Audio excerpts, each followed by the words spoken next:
Hey my lovelies parathas, कैसे हैं आप लोग। आई होप आप सभी अच्छे होंगे, स्वस्थ होंगे और मेरे स्टोरी लाइन को एंजॉय कर रहे होंगे। तो मैं एक और वन शॉट लेकर के आई हूँ। आई होप आप लोगों को ये पसंद आएगी और जैसा भी लगे आप लोग मुझे कमेंट्स करके ज़रूर बताइएगा। ये एक ऐसा वन शॉट है जो कि प्रेजेंट से पास्ट में जाएंगे और उन्हें कुछ झलकियाँ दिखाई दी जाएंगी और आपस में दो बिछड़े प्रेमी फिर से मिला दिए जाएंगे। तो पेशे खिदमत है एक छोटी सी शायरी शायराना अंदाज में। इश्क नहीं आसान, इश्क नहीं आसान, इश्क में हदें पार कर दिए जाते हैं। इश्क नहीं आसान, इश्क में हदें पार कर दिए जाते हैं। देखनी होती है मौत की मंजर, जिस्म जुदा कर दिए जाते हैं। देखनी होती है मौत का मंजर, जिस्म जुदा कर दिए जाते हैं। आंसुएं बेनकाब होती है, दिल चीर दिए जाते हैं। इश्क नहीं आसान, इश्क नहीं आसान, इश्क में हदें पार कर दिए जाते हैं। तो जी हाँ दोस्तों, हमारी कहानी भी कुछ इसी तरह की है। तो चलिए हम शुरू करते हैं। आई होप आप लोगों को ये एंटरटेनिंग लगे। जैसा भी लगे हमें ज़रूर बताइएगा। आज सभी लोग बहुत ज़्यादा एक्साइटेड है क्योंकि जियांग शेंग की शादी है, वो भी लैन सिचेन के साथ में।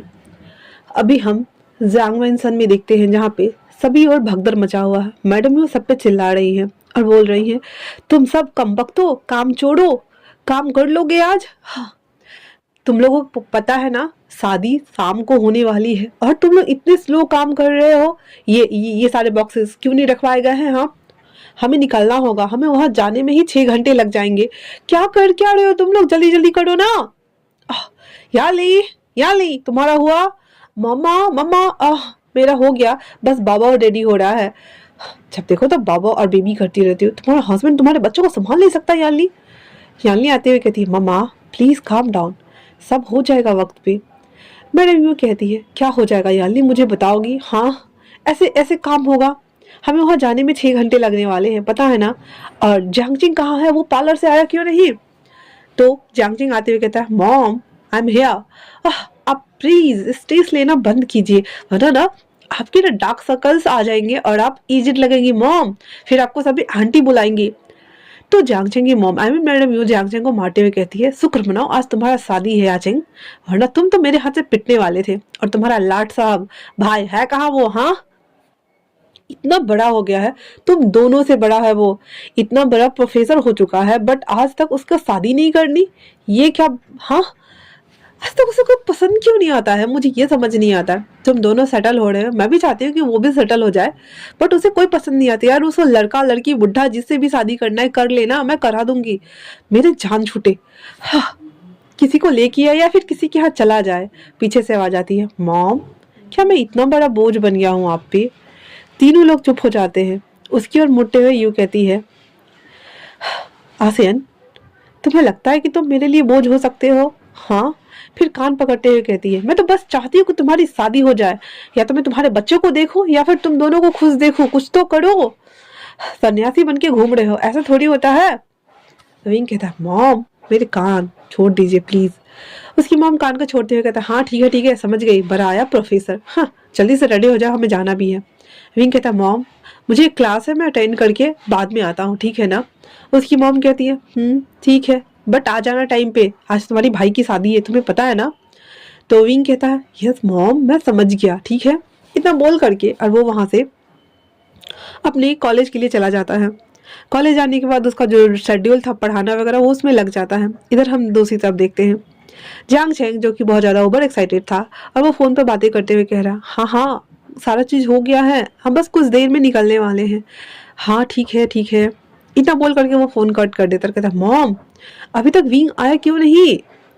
तो उसकी मॉम कहती है, तुम्हें पता है ना वो, तुम दोनों ट्विंस हो, बट फिर भी उसे देखो, वो कितना ज़्यादा मिच्योर है, और तुम देखो तुम शरारत की दुकान हो दुकान, और आज तुम शादी भी कर रहे हो और पता नहीं क्या ही होगा मेरे उस बच्चे का। मेरा तो दिल बैठा जा रहा है, पता नहीं क्या लिखा है उसके नसीब में।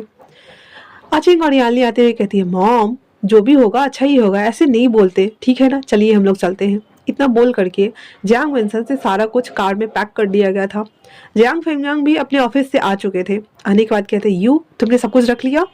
तो यू कहती है, यस डार्लिंग मैंने रख लिया है, बस हमारा बड़ा बेटा ही नहीं आया है। फ्यामियांग कहते हैं वो आ जाएगा, तुम्हें पता है ना, उसका अपना काम उसके लिए बहुत ज़्यादा इंपॉर्टेंट है, चलो चलते हैं हम यहाँ से, ठीक है ना। इतना बोल करके वो सभी कार में बैठ गए थे। 3 कारें थी जिसमें कुछ सामान डाउरी का था और बहुत सारे कुछ गिफ्ट्स वगैरह थे। सभी टोटल चीज़ उसमें रखने के बाद वो कारों का काफिला निकल पड़ता है गुसू के लिए। दूसरी तरफ लैंस जो कि पूरी शादी की तैयारी कर रहे थे और हमारे सीचन के साथ जियांगजेंग की शादी होने वाली थी। वहाँ पे भी तैयारियों का पूरा माहौल था। घर को पूरा डेकोर किया गया था ताकि गेस्ट आए तो उन्हें ठहराया जाए। पैलेस उनका उनका खुद का एक अपना पुश्तैनी पैलेस है, जो कि वो लोग अभी वहाँ फिलहाल नहीं रहते हैं। उन लोगों ने नया अपना घर बनाया है, वो भी पैलेस जैसा ही है बट मॉडर्न इंटीरियर बोल सकते हैं, उस तरह का हाउस है। वहाँ पे सभी लोग शिफ्ट है वो लोग। तो उनका जो पुश्तैनी पैलेस है उसे क्लीन कराया गया था ताकि जितने भी गेस्ट रिलेटिव्स और जितने भी बिजनेस पार्टीज के लोग सब जो हो सब वहाँ आए। इसी वजह से उस पैलेस में उन लोगों को ठहराया गया था और सारे इंतजामात किए गए थे वहाँ पे, शादी से लेकर के अभी तक के जितने भी होने वाले थे वो सभी कुछ। शादी भी उसी पैलेस में इन दोनों की होने वाली थी। इसी वजह से वहाँ हर चीज को डेकोर किया गया था और हर कोई वहाँ पे डेकोरेटिव का काम करवा रहा होता है। लैन किरैन, सेंगोजुन और उसकी मॉम तीनों आते हुए कहती है, सीचेन वांगजी कब तक आएगा, वो अभी तक आया क्यों नहीं है। सीचेन आते हुए कहता है, डैड मॉम अंकल वांगजी रास्ते में है, ऑन द वे है, वो आ जाएगा, ठीक है ना, आप लोग टेंशन मत लीजिए, वैसे यहाँ का सारा काम हो रहा है और मैं भी देख रहा हूँ। तो अंकल कहते हैं, आज तुम्हारी शादी है सीचेन, तुम अपनी शादी वाले दिन ही खुद सारा काम करोगे तो कैसे चलेगा, तुम्हें यहाँ पे तुम्हारे भाई को होना चाहिए। तभी पीछे से आवाज आती है, मैं यहाँ हूँ और मैं जा रहा हूँ अपना काम करने। उसकी मॉम उसके पास आते हुए कहती है, वांगजी तुम अगर अभी नहीं करना चाहते तो फ्रेश हो जाओ फिर करना।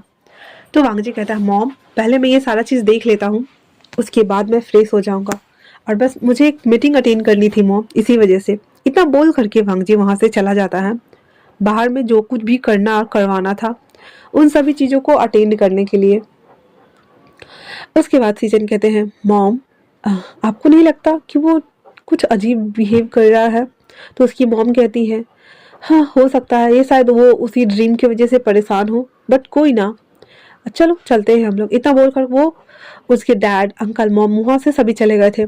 सीजन जो कि अपने भाई के लिए, अपने बेबी ब्रदर के लिए थोड़ा सा टेंस था, तो वो वांगजी के पीछे आते हुए उसके शोल्डर पे हाथ रखते हुए कहता है, वांगजी क्या बात है।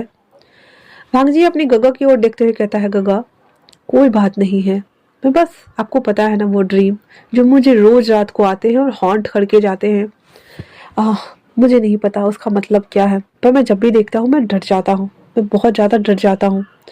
आई स्वेयर गगा मैं बहुत ज़्यादा डर जाता हूँ। इतना बोल करके वो और अपने भाई को हक कर लेता है। उसका भाई कहता है, तुम्हें एक ना एक दिन वो शख्स जरूर मिलेगा वांगजी जिसे तुम ढूंढ रहे हो, और सारे सवालों के जवाब भी। वांगजी अपने मन में कहता है, आई होप सो गगा, और वो वक्त जल्दी आ जाए तो अच्छा है, क्योंकि मैं इस साये के साथ अब और नहीं जी सकता। मैं सोने से डर रहा हूँ गग्गा, मुझे बहुत डर लगता है रात को। इतना बोल करके और वो दोनों सेपरेट होते हैं, देन वापस से शादी के डेकोरेशन में लग जाते हैं। वहीं दूसरी तरफ हर कोई निकल चुका था। विंग जल्दी से अपने कार में बैठता है, टाइम देखता है, वो पूरे 1 घंटा लेट था। वो कहता है, सेट अगर मैं पहुंचा तो लेट हो जाएगी। इतना बोल करके वो कार को भगा रहा होता है। वो फुल स्पीड में कार चला रहा था, बारिश हो रही थी बहुत जोर की, फिर भी वो अपनी कार को भगाया जा रहा था। वो जब टाउन से निकला था, मतलब वो अपने शहर से योनमेक से निकला था गुसू जाने के लिए, तो आधे रास्ते तक सब ठीक था, लेकिन जैसे ही वो उसने गुसू बॉर्डर में इन किया, बहुत जोरों की बादल बरसने लगी, हर माहौल चेंज हो गया था, काले बादल घिर गए थे और बारिश बहुत तेजों से हो रही थी। गुसू का रास्ता पूरा पहाड़ों वाला था, पहाड़ों के ऊपर वहाँ पे घर बने थे और सभी लोग वहाँ पे रहते थे। नीचे जाने के बाद शहर आता था। वो उस रास्ते से होके जा रहा था। वो जैसे जैसे जा रहा था, पता नहीं क्यों उसे लग रहा था कि वो इस रास्ते को जानता है बहुत अच्छी तरीके से। वहाँ के पेड़ पौधे, वादियाँ, हर कोई जैसे एक संगीत सुना रही थी, हर कोई जैसे कुछ एक धुन बजा रही थी, हर कोई जैसे एक कहानी को दर्शा रहे थी। हर मोड़ अपना किस्सा खुद बयां कर रहा था। विंग ना चाहते हुए भी उस रास्ते पे अपने आप ही चलता जा रहा था। उसे पता नहीं था कि वो कहाँ जा रहा है, बस चले जा रहा था। उसे बिल्कुल अंदाजा नहीं था कि वो इस रास्ते पे जा रहा है, क्या वो सही है या नहीं है। उसकी मॉम लोग ऑन द वे आए थे, वो रास्ता जो नया नया बना था, पर विंग पुराने रास्ते से होके जा रहा था। वो चलता चला जा रहा था। हर पहाड़, हर जगह, हर पेड़ पौधे से उसे आवाजें आ रही थी, कुछ छवि आ रही थी, कानाफूसी आ रही थी, बहुत सारी बातें हो रही थी। विंग का माइंड एकदम ब्लैंक होने लगा था। वो आवाजें उसे अब हॉन्ट करने लगी थी और वो बेसुध होकर कार चलाया जा रहा था। तभी वो अचानक से जाकर के उस कार को एक पेड़ से जाके ठोक देता है। कार पूरा धुआं धुआं हो चुका था। बारिश बहुत तेजों से हो रही थी और तो और उसे कोई सुध नहीं था कि वो, क्योंकि टक्कर लगने के साथ ही विंग बेहोश हो चुका था। उसे आवाज आती है जो उसे बुला रहा था, क्या तुम ठीक हो, क्या तुम ठीक हो? और विंग बेहोश होने से पहले बोलता है, रंजा, मैं मैं आ गया। इतना बोलने के साथ ही विंग बेहोश हो गया था। उसके कुछ देर बाद, लगभग 1 घंटे 1.5 घंटे बाद, जब उसे होश आता है तो वो अपने आप को एक कमरे में देखता है जो एक पैलेस था। आईज ओपन करने के साथ ही वो उस कमरे को चारों ओर देखता है और कहता है, ये सभी जगह मुझे इतनी जानी पहचानी क्यों लग रही है? ऐसा क्यों लग रहा है कि जैसे मैंने इसे पहले पहले भी देखा है। और वो जब उठता है तो उसके सर में दर्द हो रहा था। वो अपने सर को पकड़ते हुए कहता, आह मेरा सर, और मैं यहाँ कैसे आया? उसके कपड़े बदले हुए थे, वो भीग चुका था। और फिर वो अपना फ़ोन निकालता है तो उसकी बैटरी भी डेड थी। वो चार्जर ढूंढता है। अनफॉर्चुनेटली वहाँ पे चार्जर था। वो जल्दी से अपने फ़ोन को उसमें लगाता है और फिर वो बाहर झांकने लगता है। पूरी पैलेस को दुल्हन की तरह सजाया गया था। वो हर तरफ देखता है और वहाँ पे बहुत सारे गेस्ट थे। वो कहता है, मैं कहाँ आ गया? क्या मैं कहीं गलत पैलेस तो नहीं आ गया ना? इतना बोल करके वो अपना सर पकड़े ही नीचे आ रहा था।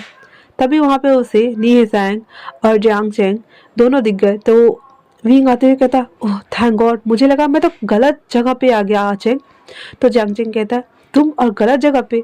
वैसे तुम उस संकरी रास्ते से होके क्या करने आए थे? तुम्हें पता नहीं है कि वो रोड खराब है और उस तरफ से कोई आता जाता नहीं है, वो बैन किया गया है।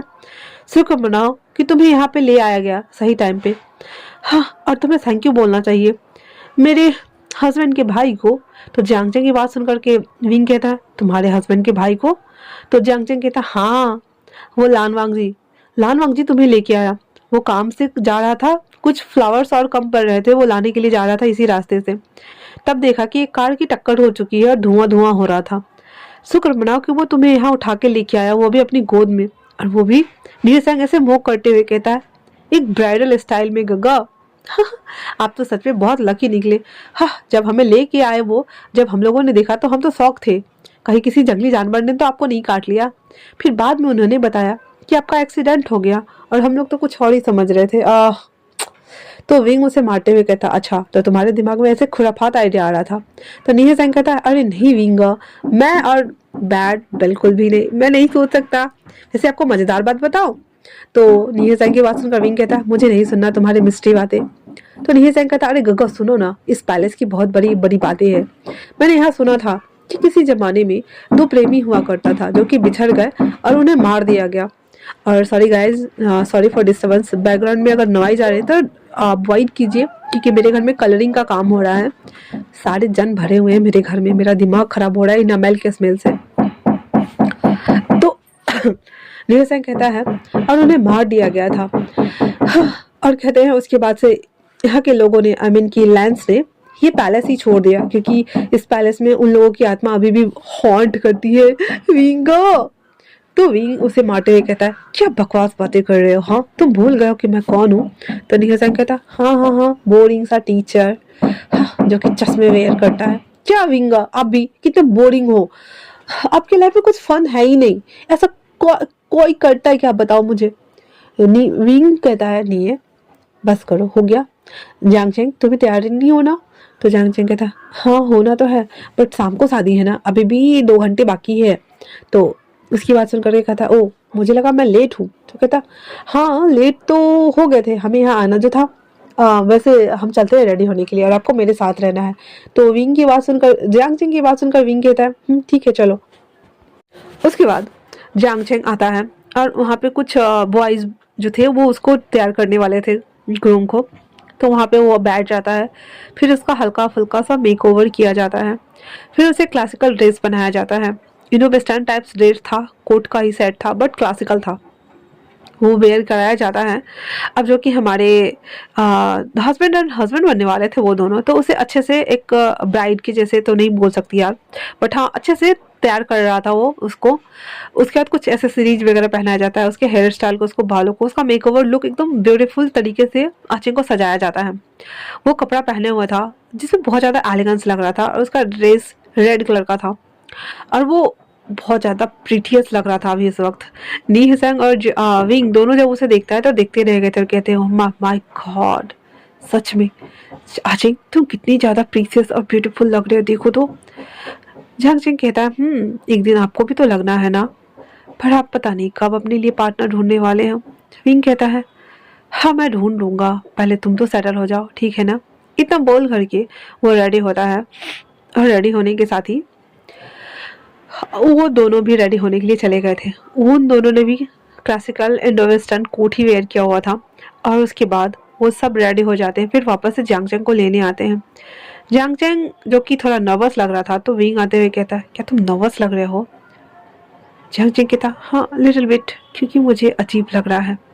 विंग कहता है होता है, पीठ में बटरफ्लाईज उड़ते हैं, चलो चलते हैं। इतना बोल करके अब जबकि रेडी होने में उन लोगों का 2 घंटा लग गया था, तो विंग जियांगचैंग के हाथों में हाथ डालता है। उसके पीछे जियांगचैंग के पीछे निया हेजैंग भी था। वो तीनों ऊपर से नीचे की ओर आते हैं और हॉल की तरफ जा रहे थे जहाँ पे वेडिंग होना था इन लोगों का। ऊपर से जैसे ही वो दोनों आ रहे होते हैं, सीढ़ी पे लाइट ऑन कर दी जाती है, पूरा लाइट्स को ऑफ कर दी जाती है। अभी जियांगचैंग इतना ज़्यादा खूबसूरत लग रहा था रेड कलर के रॉब्स में, और ऊपर से नए कोट में। विंग ने उसको ऐसे हैंड को टक किया हुआ था, वो उसे लेके आ रहा था अपने बेबी भाई को। जैसे जैसे वो आ रहा था वैसे वैसे किसी शख्स की निगाहें उसके ऊपर पड़ी थी, और वो हटने का नाम ले नहीं रही थी। विंग इन सबसे अनजान अपने भाई को आराम से उस सीढ़ियों से होते हुए स्टेज तक लेके आता है, जहाँ पे सीचन ने जंक्शन के हैंड को अपने तरफ बढ़ाया था और उसके हैंड को होल्ड करते हुए ऊपर लाया था। अभी जांगचेंग और सीचन दोनों एक दूसरे के आमने सामने थे। विंग स्टेज के दूसरे साइड जाकर के खड़ा हो जाता है, और फिर वहाँ से वो अपने भाई को देख रहा होता है। उसके बाद प्रीस्ट बोलते हैं आप दोनों एक दूसरे को रिंग पहनाइए। विंग आकर के उस बॉक्स को जिसमें रिंग था वो सीचन को दे देता है, एंड देन वहाँ से नीचे उतर के साइड में आके बैठ जाता है जहाँ पे उसके पेरेंट्स बैठे हुए थे। सीचन भी अपने पॉकेट से रिंग निकालता है, एंड देन जैसा कि प्रेस ने कहा था वो एक दूसरे को अंगूठी वेयर कराते हैं। सभी लोग ताली से क्लैपिंग करते हैं। उसके बाद जो प्रेस थे वो एल्डर एंसेस्टर्स और एक दूसरे को ऐसे बो करके इस शादी को लॉक करने के लिए कहते हैं। वो दोनों ऐसे ही करते हैं, पहले अपने एल्डर्स को, फिर एंसेस्टर्स को, फिर एक दूसरे को। उसके बाद अब उन दोनों की बारी थी किस की, और सभी लोग एक्साइटेड होकर देख रहे थे। जब प्रीस्ट बोलते हैं कि इस शादी को फाइनल टच देने के लिए, तब उन दोनों को किसिंग सीन शुरू होता है, जहाँ पे जांगचेंग वांगजी सीचन को ऐसे नेक से रैप किए हुए था और अपने पैरों को उठाया हुआ था। सीचन भी उसे जेंटली किस करते हैं कुछ देर के लिए, एंड देन दोनों सेपरेट होते हैं। वहाँ पे मौजूद सभी लोग क्लैपिंग कर रहे थे और बहुत ज़्यादा ओवर एक्साइटेड थे। इतना सब कुछ हो जाने के बाद वो दोनों आते हैं अपने अंकल, मॉम, डैड से, उसके बाद जांग फेमियान और मैडम यू से, यहाँ तक कि विंग भी जियांगचेंग के लिए भरा था। तो जियांगचेंग आता है विंग को और ऐसे हक करता है। जियांगचेंग जब उसे हक करता है तो विंग उसे वेल विशेष करता है अपनी शादी के लिए, और सीचन को भी। इतना सब कुछ हो जाने के बाद सभी लोग जब खाना खा रहे थे, एक शख्स लिटरली अभी भी विंग को घूरे जा रहा था। सीजन जब ये नोटिस करता है तो वहाँ आते हुए कहता है वांग जी तुम किसे देख रहे हो। वांग जी कहता है कक्का वो मिल गया। उसकी बात सुनने के बाद सीजन कंफ्यूज होते हुए कहते हैं तुम किसकी बात कर रहे हो वांग जी।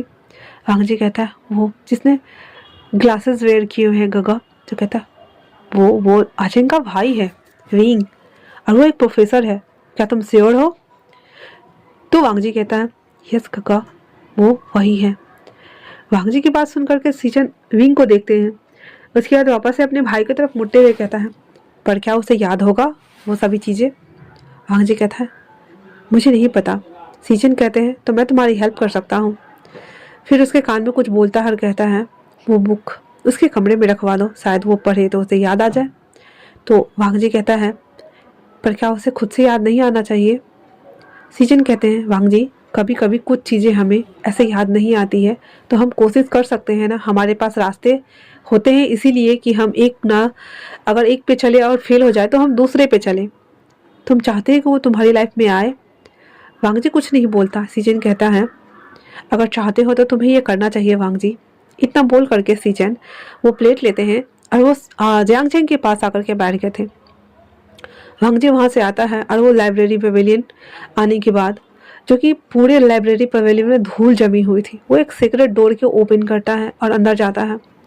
वो बुक्स निकाल के लाता है जहाँ पे लिखा हुआ था history of the mysterious love.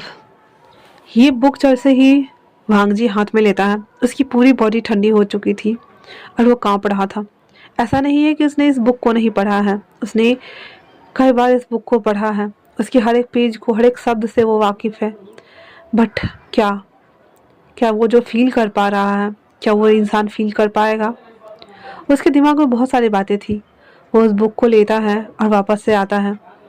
सभी लोग अभी भी खाना खाने में बिजी थे। वांग जी चुपके से ऊपर जाता है और विंग को जो कमरा दिया गया था, हालांकि वो कमरा वांग जी का ही था, और वो उसी कमरे में विंग को कोइंसिडेंटली वो कमरा मिल गया था, क्योंकि सारे कमरे बुक थे और वांग जी का कमरा खाली पड़ा हुआ था। वांग जी के अलावा उस कमरे में कभी कोई नहीं जाता था और सारे कमरे बुक होने की वजह से लास्ट में विंग को उस कमरे में स्टे कराया जाता है।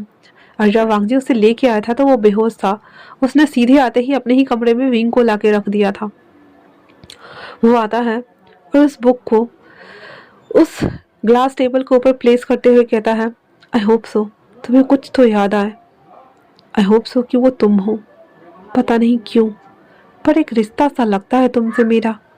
कैसा रिश्ता है? क्या ये सच में history of the mysterious love हो सकता है? क्या हम इतना बोल करके वांग जी वापस से नीचे आ जाता है और वो गगा के साथ बैठ करके जाके खाना खा रहा होता है। वो जितने टाइम खा रहा होता है उतने टाइम में ओनली फॉर वो विंग को देख रहा था। विंग को फील हो रहा था कि कोई तो नजरें उसे देख रही है, पर जैसे ही वो पीछे मुड़ा, वांग जी अपना पूरा सर नीचे कर चुका था और वो प्लेट में घुस के खा रहा था। उसके ओनली फॉर बाल दिख रहे थे, हाथ कोट वोट जो पहना हुआ था वो। अभी तक विंग ने वांग जी को देखा ही नहीं था। उसने सुना था कि दो भाई हैं और उसके भाई का नाम वांग जी है, पर उसने अभी तक वांग जी को नहीं देखा था। लेकिन वांग जी विंग को देख चुका था और बहुत गौर से घूर भी चुका था। जब खाना वाना हो जाता है तो उन दोनों को उनके पैलेस भेज दिया जाता है, जंग चेंग को और शीचेन को। बाकी अदर्स भी सभी लोग चले गए थे और यहाँ पे जितने भी लोग थे, तो रात का टाइम था, हर किसी को स्टे करना था। जिनको जाना था वो सभी जा चुके थे।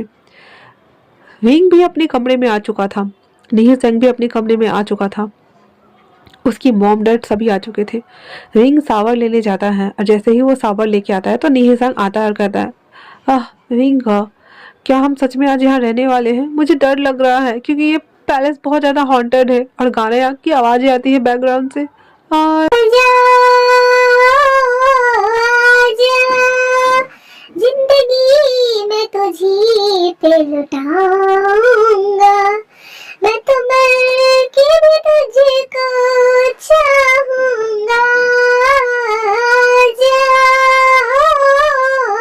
आजा, आजा, आजा। नीरज सिंह गाना गा के वो फटे हुए बांस के जैसे, मेरे जैसे फटे हुए बांस के सुर में गा के सुनाता और कहता है, विंगा रात को ऐसे ही डरावनी आवाजें आती है, अभी मैं क्या करूं?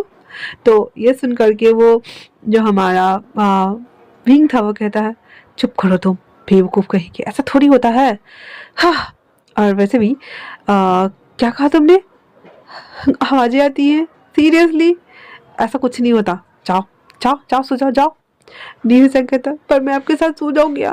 विंग कहता है, बिल्कुल भी नहीं, मुझे नींद नहीं आ रही है और मुझे पढ़ना है, मैं ढूंढता हूँ कुछ अपने लिए, ठीक है ना, जाओ। तो कहता है, ढूंढना क्या? वो देखो सामने में बुक पड़ी है, पता नहीं कौन सी, हाँ, कौन सी दादी माँ जमाली की बुक रखी हुई है। ऐसा लगता है कि इसमें ना अनामिका, गीतांजलि या फिर वो है ना, वो हमें मोंजोलिका, इस टाइप की बुक्स ही होंगी, हॉरर वाली, डरावनी वाली। मुझे बहुत डर लग रहा है। हाँ मैं नहीं ना, मैं यही सो जाता हूँ। हाँ तो विंग कहता है नहीं, मैंने कहा ना जाओ यहाँ से वरना मैं तुम्हें लात मार के निकाल दूंगा। नीलसेन कहता है "हाँ, विंग अब बहुत दुष्ट हो, अब बहुत क्रूरल हो, मुझे सोने भी नहीं दे रही, ये हॉन्टेड पैलेस, रात को सपने में वो आके मुझे वो चुड़ैल खा नहीं जाए।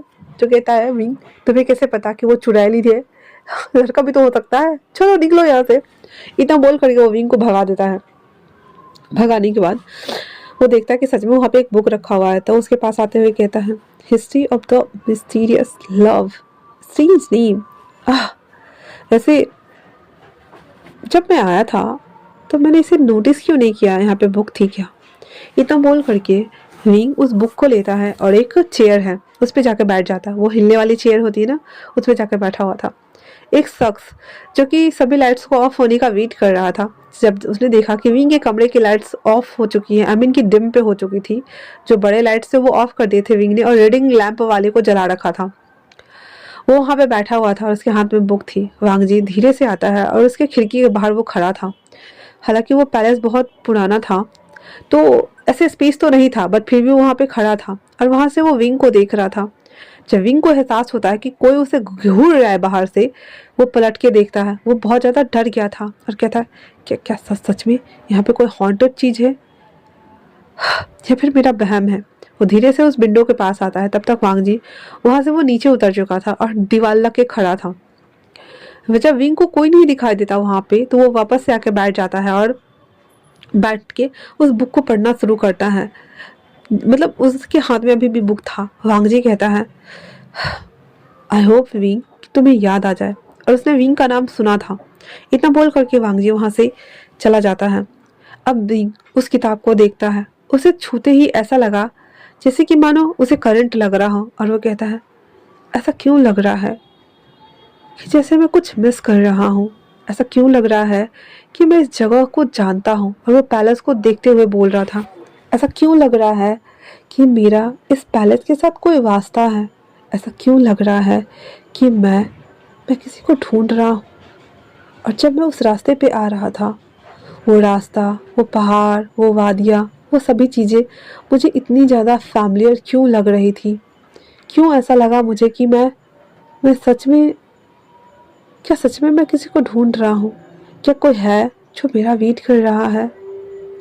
इतना बोलने के साथ ही वो फर्स्ट पेज को पलटता है जहाँ पे 2 कल्टीवेटर्स का पिक्चर्स था और वो एक दूसरे को देख के स्माइल कर रहे थे। विंग के हाथ उस पिक्चर्स के ऊपर जाते हैं और वो एक दूसरे के साथ तलवारबाजी करने में लगे हुए थे। और वो उस पिक्चर्स को देखता है, जैसे ही हाथ फिराता है वो उस दुनिया में पहुंच गया था जहाँ पे ये सब कुछ हो रहा है। रिंग इनविजिबल है और वो अपनी आंखों से इन सभी चीज़ों को देख रहा है। एक शख्स भागते हुए आता और कहता है मास्टर लैन, आप ऐसे कैसे बात कर सकते हैं हमसे। हाँ मैं मानता हूँ कि आप होंगे कहीं के चैट प्रिंस, पर मैं भी कम नहीं हूँ। क्या हुआ, मेरे माता पिता नहीं हैं, पर मेरे अंकल ने मुझे गोद लिया है और मैं गोद लिया हुआ वारिस हूँ, मैं उनका दत्तक पुत्र हूँ। तो आप ऐसे कैसे बोल सकते हैं। हाँ वांग जी उसकी तरफ कोल्ड एक्सप्रेशन देते हुए कहता है तुम अपने आप को समझते क्या हो, मुझसे दूर रहो, मैं क्या तुमसे बात करना चाहता हूँ। इतना बोल करके वांग जी वहां से जा रहा था। रिंग उसके पीछे आता है और उसके रॉब्स को खींचते हुए कहता है सेकंड मास्टर लैंड, आप मुझे माफ कीजिएगा, बट आप मेरे सवालों का जवाब दिए बिना ही जा रहे हैं। इतना बोलना था कि लान वांगजी अपना तलवार निकालकर उसके गर्दन के सामने रखा हुआ था।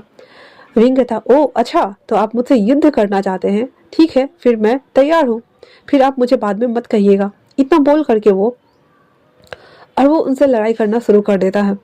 वांगजी और विंग लड़ते जा रहे थे। विंग को बड़ा मजा आ रहा था क्योंकि विंग को टक्कर का मिला था। उसने नहीं सोचा था कि उसकी युद्ध कला को कोई वैसे मात दे सकता है, क्योंकि आज तक तो जियांगचेंग ने उसे वो हारते आया है, जियांगचेंग को हराते आया है और जियांगचेंग हारते आया है, लेकिन उसके टक्कर का उसे मिला था तो उसे बहुत मजा आ रहा था, हंस रहा था। और लास्ट में अपने तलवार को नीचे करते हुए कहता मान गया मैं आपको, सच में आप कमाल के तलवारबाज है। वैसे मुझे क्षमा कीजिएगा, बट मेरा सवाल अभी भी वही है, आप मुझे बिना जवाब दिए क्यों जा रहे थे। वांगजी कहता है सेमलेस। इतना वो वहां से निकल जाता है। उसके बाद विंग हमेशा वांगजी के पीछे पीछे घूमता रहता और उसे परेशान करता था। कभी जब युद्ध कला के अभ्यास होता था वहां पे, कभी जब वांगजी बच्चों को पढ़ाया करता था तब भी, क्योंकि वांगजी यहाँ पे एक लैंड कल्टीवेटर होने के साथ साथ बच्चों को क्लासेस भी लेता था। और रिंग हमेशा उन लोगों को परेशान करता था। रिंग यहाँ आया हुआ था अपने कबीले के काम से अपने पिताजी के साथ में, लेकिन वो जब यहाँ आया था तब उसकी मुलाकात इससे हो गई थी और वो एक बच्चे के साथ मस्ती कर रहा था। तब जाकर के वांगजी ने उसे पकड़ा था रंगों हाथों और अभी उन दोनों के बीच में बहस हो रही थी। वांगजी जब वो पढ़ा रहा था तो विंग उसको देखते हुए कहता है, कितना हैंडसम लगता है ये। और इतना बोलकर वो अपने कमरे में चला जाता है। अपने कमरे से वो वांगजी को देखा करता था घंटे घंटे।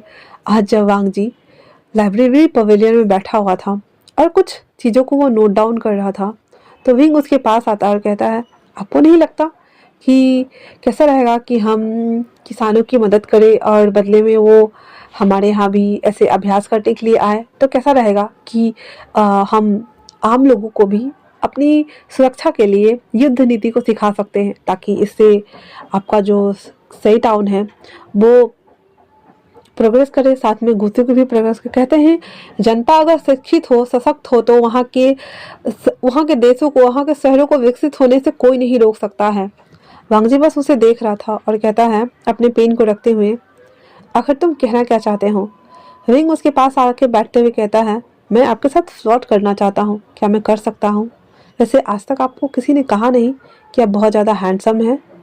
वांगजी के कान लाल हो गए थे, लेकिन वो अभी भी घूर के विंग को देख रहा था और कहता है, डिस्कस्टिंग, निकल जाओ यहाँ से।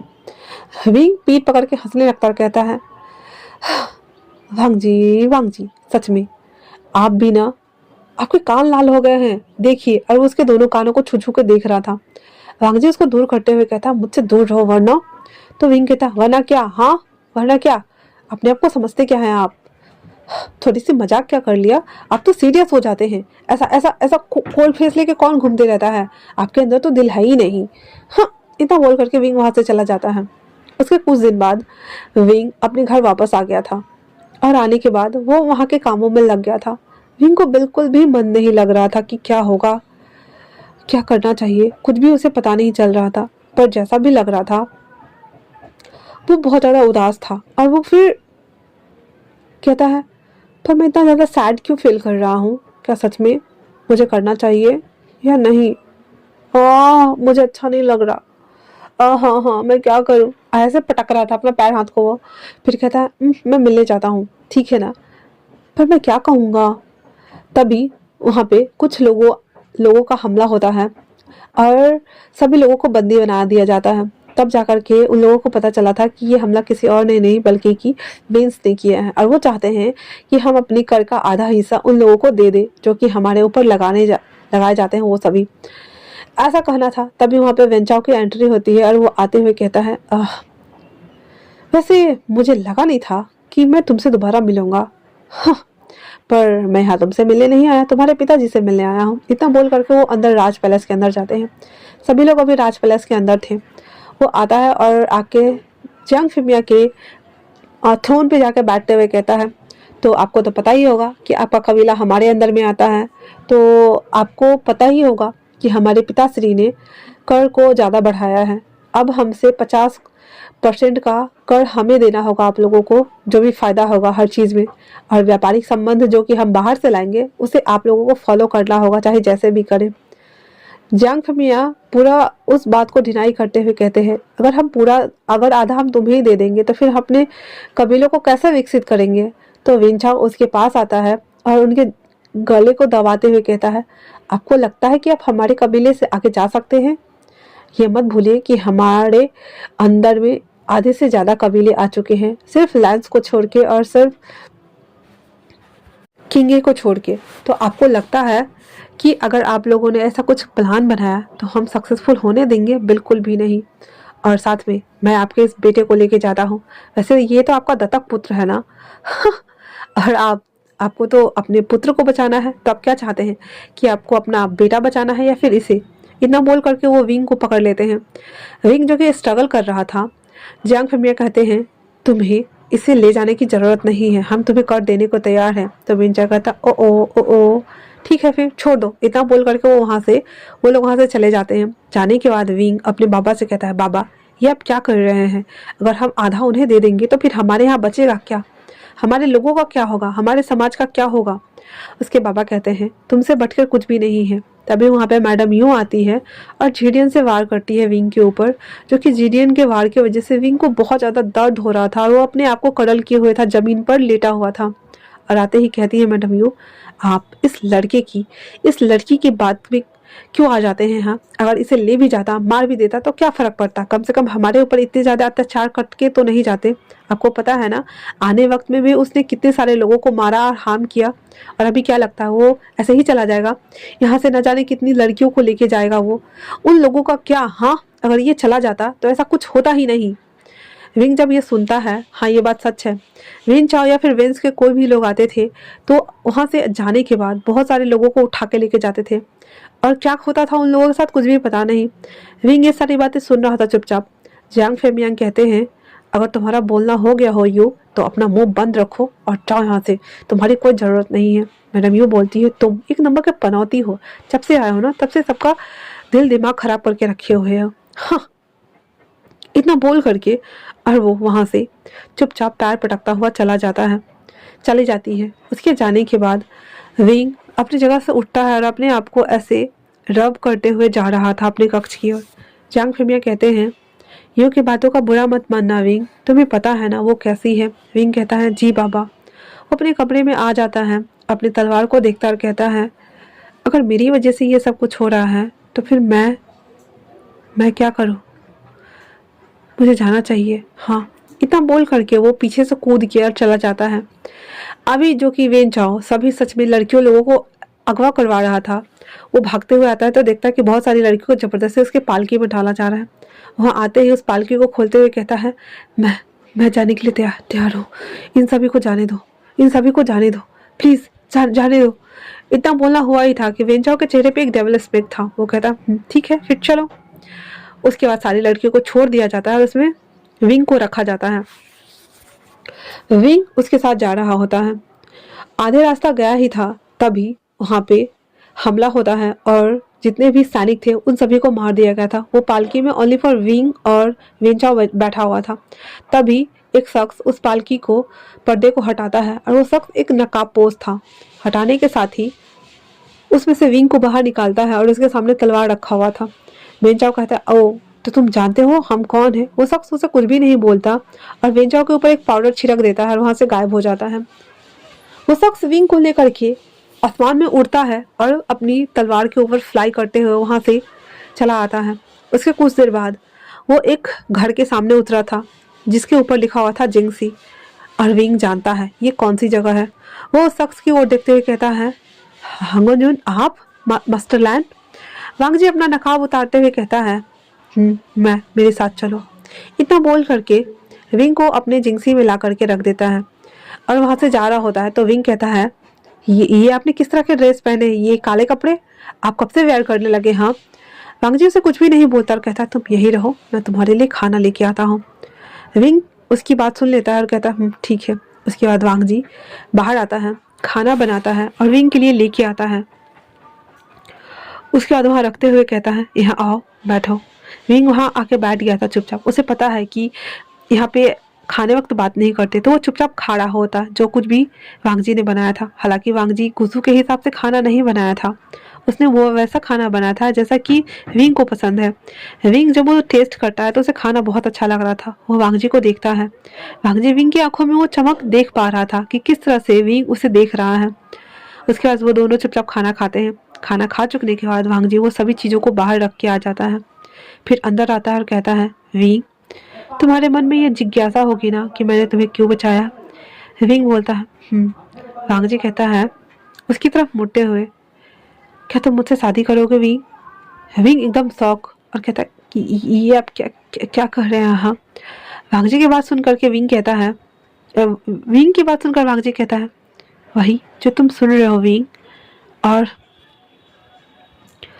फिर उसके बाद हम इस कबीले को छोड़ देंगे क्योंकि मुझे पता है मेरे अंकल कभी भी तुम्हें नहीं अपनाएंगे। कभी भी वो नहीं चाहेंगे कि मैं एक लड़के से शादी करूं, वो चाहेंगे कि मैं एक लड़की से शादी करूं और अपना परिवार बढ़ाऊं। बट मैं तुमसे शादी करना चाहता हूं, क्या तुम मुझसे शादी करोगे विंग। विंग की आंखों में आंसू थे और कुछ भी नहीं बोल रहा था। वांग जी दोबारा कहता है क्या मैं इसे हाँ समझूं। विंग उसे ऐसे गले लगाते हुए कहता, हाँ हाँ मैं तैयार हूँ, मैं तैयार हूँ मैं तैयार हूँ। तो फिर हम यहाँ से चले जाएंगे ना?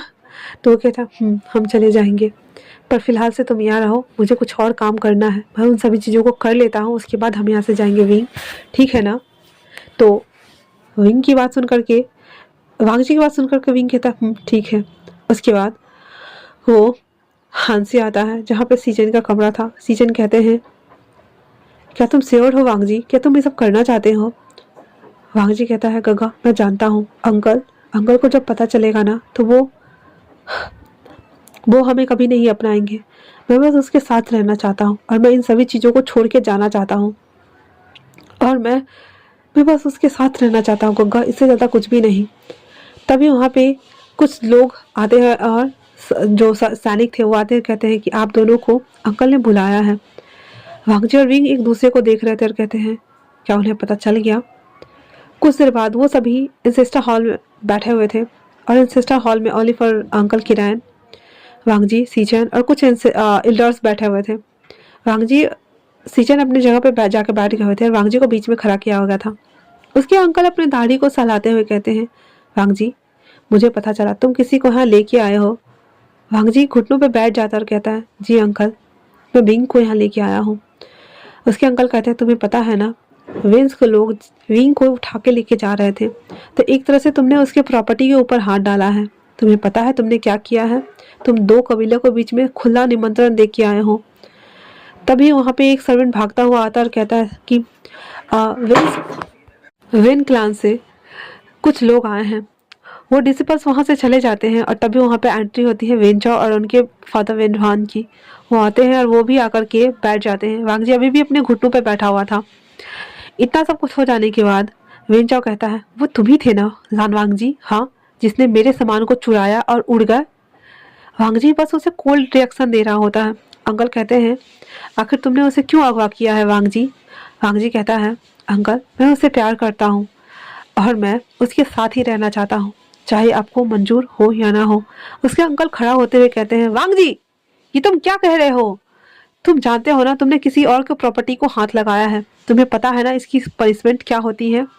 एक तो तुमने उसके इस तरह से अपराध को चोरी का नाम दिया जाता है, तुमने चुराया हो। वेंचाओ कहता है, वो कहाँ है, मैं उसे यहाँ लेने आया हूँ। वांगजी अपने हाथ को मुट्ठी को टाइट किए हुए था और ओलिवर वेंचाओ को घूर के देख रहा था। वेन रुहान कहता है, अगर आप मेरे बेटे की पसंदीदा चीज़ों को नहीं लौटाते हैं तो फिर हमें गुस्सू पे हमला करना पड़ेगा और इसके जिम्मेदार आप और सिर्फ आप होंगे। Second Prince. वांगजी कुछ भी नहीं बोल रहा था, वो अपना सर नीचे किए हुए सबकी बातें सुन रहा था। उसके अंकल कहते हैं, वांगजी क्या तुमने उसे, अगर तुमने उसे वहाँ छुपाया है तो मैं उसे लाने के लिए भेजता हूँ। वांगजी कहता है, उसकी कोई ज़रूरत नहीं है, वो मेरे साथ रहेगा, बस इतना ही। इतना बोलना हुआ ही था कि वेंचाओ कहता है, जाओ और जाके पूरे कुसुम सेक्ट को तबाह कर दो और उसे ढूंढकर मेरे पास लेके आओ। वांगजी कहता है, वेंचाओ ये तुम क्या कर रहे हो? हाँ। वेंचाओ कहता है, तुम्हारी हिम्मत कैसे हुई हाँ कि तुम मेरी चीज़ों को हाथ लगाओ और मैं तुम्हें उसे ले जाने दूंगा? बिल्कुल भी नहीं। वांगजी को बहुत ज़्यादा गुस्सा आ रहा था। वो उसने अपना तलवार निकाला और उसके सामने रखते हुए कहा, अगर तुमने दोबारा ये वर्ड का यूज किया तो मेरी लाश के ऊपर से तुम्हें कुचलना पड़ेगा। वेंचाओ भी पीछे कहाँ रहने वाला था, उसने भी अपना वेपन्स निकालना और वांगजी और विंग के बीच में युद्ध हो गया था। बेन रुहान कहते हैं उन दोनों के, अगर तुम दोनों नहीं माने तो मुझे मजबूरी में सबको सफाया करना पड़ेगा। पर वो दोनों रुक कहाँ रहे थे, वो दोनों लड़ रहे थे और सभी चीज़ों को तहस नहस कर रहे थे। बॉल गिरा रहे थे, फ्रूट गिरा रहे थे, टेबल कट कर रहे थे, खंभों को कट कर रहे थे और उनका ये लड़ाई बढ़ते जा रहा था। विन रुहान जो कि सैनिक लेके आया हुआ था, आखिरकार वो ऑर्डर दे देता है कि गुसू के सभी चीज़ों को बर्बाद कर दिया जाए और हर किसी पे हमला किया जाए। ना चाहते हुए भी अंकल किरण और सीचन को भी हथियार उठाना पड़ता और वो सभी लड़ाई कर रहे थे। इस लड़ाई के दौरान गुसू के आधा से ज़्यादा डिसिपल्स को उन्होंने हानि पहुंचाया था। उन लोगों को ब्लड कट लगा था जिस वजह से खून बह रहे थे। कितनों को तो मौत के घाट उतार दिया गया था। ऐसा ही हाल वेन रुहान के सैनिक के साथ भी हुआ था। बहुत सारे सैनिक मारे जा चुके थे, बहुत सारे घायल हो चुके थे और युद्ध चल रहा था। वेन रुहान से उसके अंकल और वेन सीचन दोनों लड़ रहे थे। एल्डर्स भी उन सबका सपोर्ट कर रहे थे। और विंचाओ से हमारा वांगजी लड़ रहा था। वहीं दूसरी तरफ विंग जो कि जिंगजी में बैठा हुआ था, उन्हें लेने के लिए जैसे ही डिसिपल्स आए, विंग को पता चल गया था तो उसने भी अपनी तलवार निकाली और उन लोगों से लड़ रहा था। वो उन्हें पता चल गया था कि वेंस के सैनिक है। वो लड़ते लड़ते वांगजी को ढूंढने के लिए आ रहा था। रास्ते में आने वाली हर बाधा को पार करते हुए आ रहा था। जहां वो देखता है विन चाओ विन विन चाओ वांगजी के साथ में लड़ रहा है। वो चिल्लाते हुए कहता है वांगजी। वांगजी उसकी ओर मुड़ता कहता है विंग तुम यहाँ क्या कर रहे हो, जाओ यहाँ से तुम। विंग कहता है मैं आपको छोड़ के कहीं नहीं जाने वाला हांगनजुन। और वो वाकई ज्वाइन करता है जहाँ पे वो भी बाकी सबसे लड़ाई कर रहा था और बाकी उन लोगों के सैनिकों को वो मार रहा था। वेन चाओ जो कि बहुत ज्यादा गुस्से में था, वो दांत पीसते हुए कहता है तुम्हारी इतनी हिम्मत हो गई, हाँ तुम मेरे स्लैब बनने वाले थे और तुम यहाँ पे इसके प्रोस्टिट्यूट बनने आए हो। मैं तुम्हारे साथ ले जाकर के इतनी बदसलूकियां करूंगा कि तुम्हारे रूह कांप जाएंगी। विंग विंग कुछ भी नहीं बोल रहा था और कहता है अपने मन में पहले मुझे ले तो जाओ। अब जब मुझे मेरे हंगनजुन ने मुझसे कहा है कि वो मुझसे शादी कर रहे हैं तो मैं पूरे मन से उसे अपना मानता हूँ और अब मैं कहीं नहीं जाने वाला, मेरी लाश ही यहाँ से जाएगी। इतना सोच करके वो लड़ाई कर रहा था। वहां पे जितने भी सैनिक थे हर कोई लहूलुहान हो चुका था। आधे से ज्यादा लोग मारे जा चुके थे। लैन सिचन और लैन किरन भी बहुत बुरी तरीके से वेन रूहान के साथ लड़ रहे थे। अपनी अपनी आध्यात्मिक शक्तियों का यूज करते हुए वो लोग लड़ाई कर रहे थे। लास्ट में जो वेन चाओ था वो वांगजी के ऊपर हमला करता है, जिस वजह से विंग चीखते हुए कहता है वांगजी। वांगजी अपने हाथों को देखता है जहां से ब्लड आ रहा था और वो वापस से वेन चाओ से लड़ना शुरू करता है। विंग भी आकर के उसको ज्वाइन कर लिया हुआ था। विंग और वेन चाओ दोनों लड़ रहे थे और वांगजी कहते हैं विंग से विंग तुम यहाँ से जाओ। विंग कहता है नहीं मैं इसे नहीं छोड़ूंगा, देख लीजिएगा आप। इतना बोल करके वो वेन चाओ को मारता है, जिस वजह से वेन चाओ जमीन पे गिर जाता है और उसकी तलवार नीचे गिर जाती है। उसके बाद उसकी तरफ पॉइंट करते हुए कहता है अभी भी वक्त है, अपने सैनिकों को लो, यहाँ से निकले। वेन चाओ के मुंह से ब्लड आ रहा था और वो ऐसे थूकते हुए कहता है तुम्हें लगता है कि तुम मेरे नहीं हो सकते तो मैं किसी और के होने दूंगा। अब तो जिद है तुम्हें पाने की और मैं तुम्हें पाके ही रहूंगा। इतना बोलना हुआ ही था कि विंग एक और कट मारता है जिससे उसके हाथ कट गए थे और कहता है अब क्या करोगे, हाँ अगर तुम बाज नहीं आए तो मैं तुम्हें मार डालूंगा, देख लेना तुम। वांगजी विंग की बात सुन करके वेन चाओ कहता है मैं भी देखता हूँ। इतना बोल करके वो वहां से ही था। उसके बाद विंग वांगजी की तरफ पलटता है जहां से वांगजी को बहुत खून आ रहा था। विंग जल्दी जल्दी अपने रोप्स को फाड़ता है और उसके हाथों के ऊपर बांधना शुरू कर देता है। वांगजी कहता है विंग चलो यहाँ से चलते हैं ना, जाते हैं ना हम। विंग कहता है पहले पहले हम इन सबको निपटते हैं, उसके बाद हम जाएंगे ना वांगजी। हम सबको छोड़ के नहीं जा सकते, हम कहीं नहीं जा सकते, हम नहीं भाग सकते, ठीक है ना। उसके बाद विंग उसको हाथों को पट्टी को बांध रहा था। तभी वेन चाओ जिसका एक ही हाथ काटा था विंग ने, एक हाथ बचा हुआ था, वो तलवार लेके खड़ा था और दांत पीसते हुए कहता है अगर तुम मेरे नहीं हुए तो मैं उसका भी नहीं होने दूंगा। और इतना बोल करके वो विंग को मारने वाला आने वाला था। तभी वांगजी देखता है कि विंग की तरफ वो तलवार लेके आ रहा है उसे मारने के लिए। वांगजी विंग को ऐसे पकड़ते हुए मुड़ जाता है और पूरा का पूरा तलवार वेन चाओ उसके सीने में उतार चुका था। विंग जब ये देखता है तो कहता है वांगजी नहीं, और वो कहता है वेन चाओ मैं तुम्हें छोड़ूंगा नहीं। इतना बोल करके उसके हैंड को कट कर देता है और कट करने के बाद वो जो वेन चाओ था वो दोनों वहां पे धरा, वांगजी इधर धरा, वो आखिरी सांसें ले रहा था। और विंग विंग वांगजी को अपनी गोद में लिए हुए बैठा हुआ था और कहता है वांगजी वांगजी हम हीलर हीलर के पास चलते हैं। वांगजी कहता है कोई फायदा नहीं है विंग, उसने मेरे मेरे दिल के ऊपर वार किया है। और सही में वेन चाओ ने सटीक दिल के बीचों बीच उस तलवार को घुसाया हुआ था। कहता है मैं अब नहीं बचूंगा। सीजन जो कि वेन रूहान के साथ लड़ रहे थे, जब वो देखते हैं तो वो भाग के आता है वांगजी के पास और कहता है वांगजी चलो हम हीलर के पास चलते हैं। वांगजी की बात सुन करके सीजन की बात सुन करके वांगजी कहता है मैं नहीं बचने वाला काका, मैं नहीं बचूंगा। सीजन कहते हैं ये सब तुम्हारी वजह से, ये सब आपकी वजह से हुआ है मास्टर वे। अगर आप मेरे भाई के साथ नहीं आते तो ये सब कुछ नहीं होता। मेरा पूरा कबीला तबाह हो गया, मेरा भाई मुझे छोड़ के जा रहा है, हम यहाँ पागलों की तरह लड़ रहे हैं जिसका कोई नतीजा नहीं है। और अब ये आप किस तरह के इंसान हैं? हाँ, जब वहाँ थे तो वहाँ मुसीबत लेके आए, यहाँ आए तो साथ में यहाँ मुसीबत लेके आ गए। और आपको लगता है कि कोई भी यहाँ जिंदा बचा होगा? देखिए विंग चारों तरफ नजर उठा के देखता जहाँ खूनी मंजर का खेल चल रहा था। पूरा गुसु सफेद की जगह लाल रंग से रंग चुका था। हर जगह खून बिखरा हुआ था, लोगों की लाशें पसरी हुई थी, चीखने चिल्लाने की आवाजें आ रही थी। अंकल को तब तक वेन रूहान घायल कर चुका था, क्योंकि उसके बेटे को मार दिया गया था और वो घायल कर चुका था। सीजन को बहुत गुस्सा आ रहा था। वो अपना तलवार निकालते हैं और अपनी पूरी स्पिरिचुअल पावर्स में झोंक देते हैं और वो जाकर के वेन रूहान के पेट में घोंप चुका था तलवार को, और कहता है तलवार पूरा घुमाते हुए, मेरे भाई को मारने वाले को मैं जिंदा नहीं छोड़ूंगा। इतना बोल करके वो पूरा का पूरा उसके अंदर दोबारा तिवारा घोंप देता है। वहाँ पे बाप और बेटे दोनों की मौत हो जाती है ऑन द स्पॉट, और वो खूनी मंजर रुक चुका था। वांगजी जो कि अपनी आखिरी सांसें ले रहा था, विंग कहता है वांगजी तुम मुझे छोड़ के नहीं जा सकते। तुमसे किसने कहा कि मुझे छोड़ के जाओ? किसने कहा कि मुझे छोड़ के जाओ? हमने वादा किया था ना कि हम शादी करेंगे। उसके अंकल की तो आंखें बड़ी हो गई थी और विंग को वांगजी से अलग करते हुए एक थप्पड़ लगाते हुए कहता है तुम्हारी हिम्मत कैसे हुई मेरे नेफ्यू से शादी करने की? हाँ, तुम उसके लायक हो? तुम्हें लगता है कि तुम उसके लायक हो? तुम एक साबित इंसान हो, मुसीबत हो और कुछ भी नहीं, इससे ज्यादा कुछ नहीं हो तुम। तुम्हें पता है तुमने क्या किया है? देखो अपनी नजरों को उठा के देखो तुमने क्या किया है। इस जीते जागते कबीलों को शमशान में बदल दिया है। यहाँ पे हम और सीजन बचे हैं, हर कोई मार जा चुका है। तुम्हें जीने का अधिकार है? मेरे बेटे को मार करके तुम जिंदा रहने लायक हो नहीं। यहाँ से निकल जाओ, मेरी इस नजरों से निकल जाओ और वांगजी को छूना मत, वरना मैं तुम्हें अपने हाथों से मार दूंगा। विंग वांगजी को देखता है और उसके पास जा रहा होता है। सीजन उसे अलग करते हुए कहते हैं मेरे भाई से दूर रहो, वरना। विंग कहता है पर मुझे मुझे उनके पास जाना है, प्लीज प्लीज प्लीज। इतना बोलना हुआ ही था कि वांगजी कहता है वी वी। बिंग इतना बोल करके वांगजी अपनी आखिरी सांसें लेता है और वो दम तोड़ देता है। बिंग आराम से वहां बैठ गया था और कहता है नहीं, ये सब क्या हो गया? ये, अभी तो एक दिन भी नहीं हुआ था और एक ही दिन में पूरा तबाह हो गया।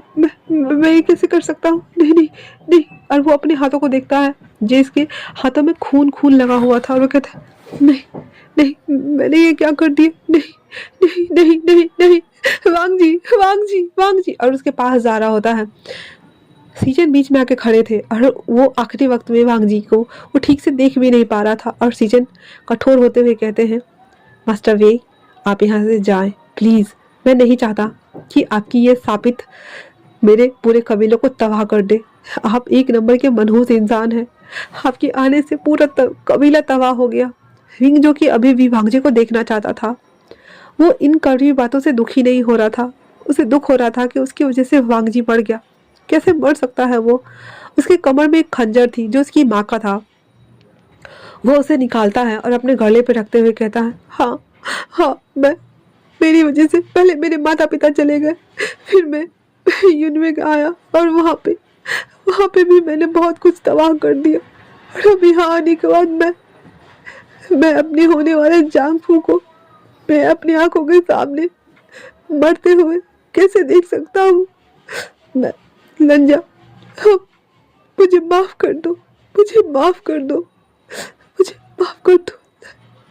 मैं मैं मैं मैं गुनहगार हूँ। इतना बोलने के साथ ही विंग अपने गर्दन पे उस खंजर से कट लगा लेता है और ब्लड बह रही थी और विंग अनकॉन्शियस होते जा रहा था और कहता है मुझे माफ कर दो लंजा, मुझे मुझे माफ कर दो, माफ कर दो। इतना बोल करके वो वहीं पे निढाल हो जाता है। वांगजी के हाथ और विंग के हाथ एक दूसरे से बस स्पर्श कर रहे थे हल्का सा। ये इस तरफ लेटा हुआ था और वो उस तरफ। इन यांग का पूरा सेप बन रहा था और उनके हाथ आपस में टच हो रहे थे।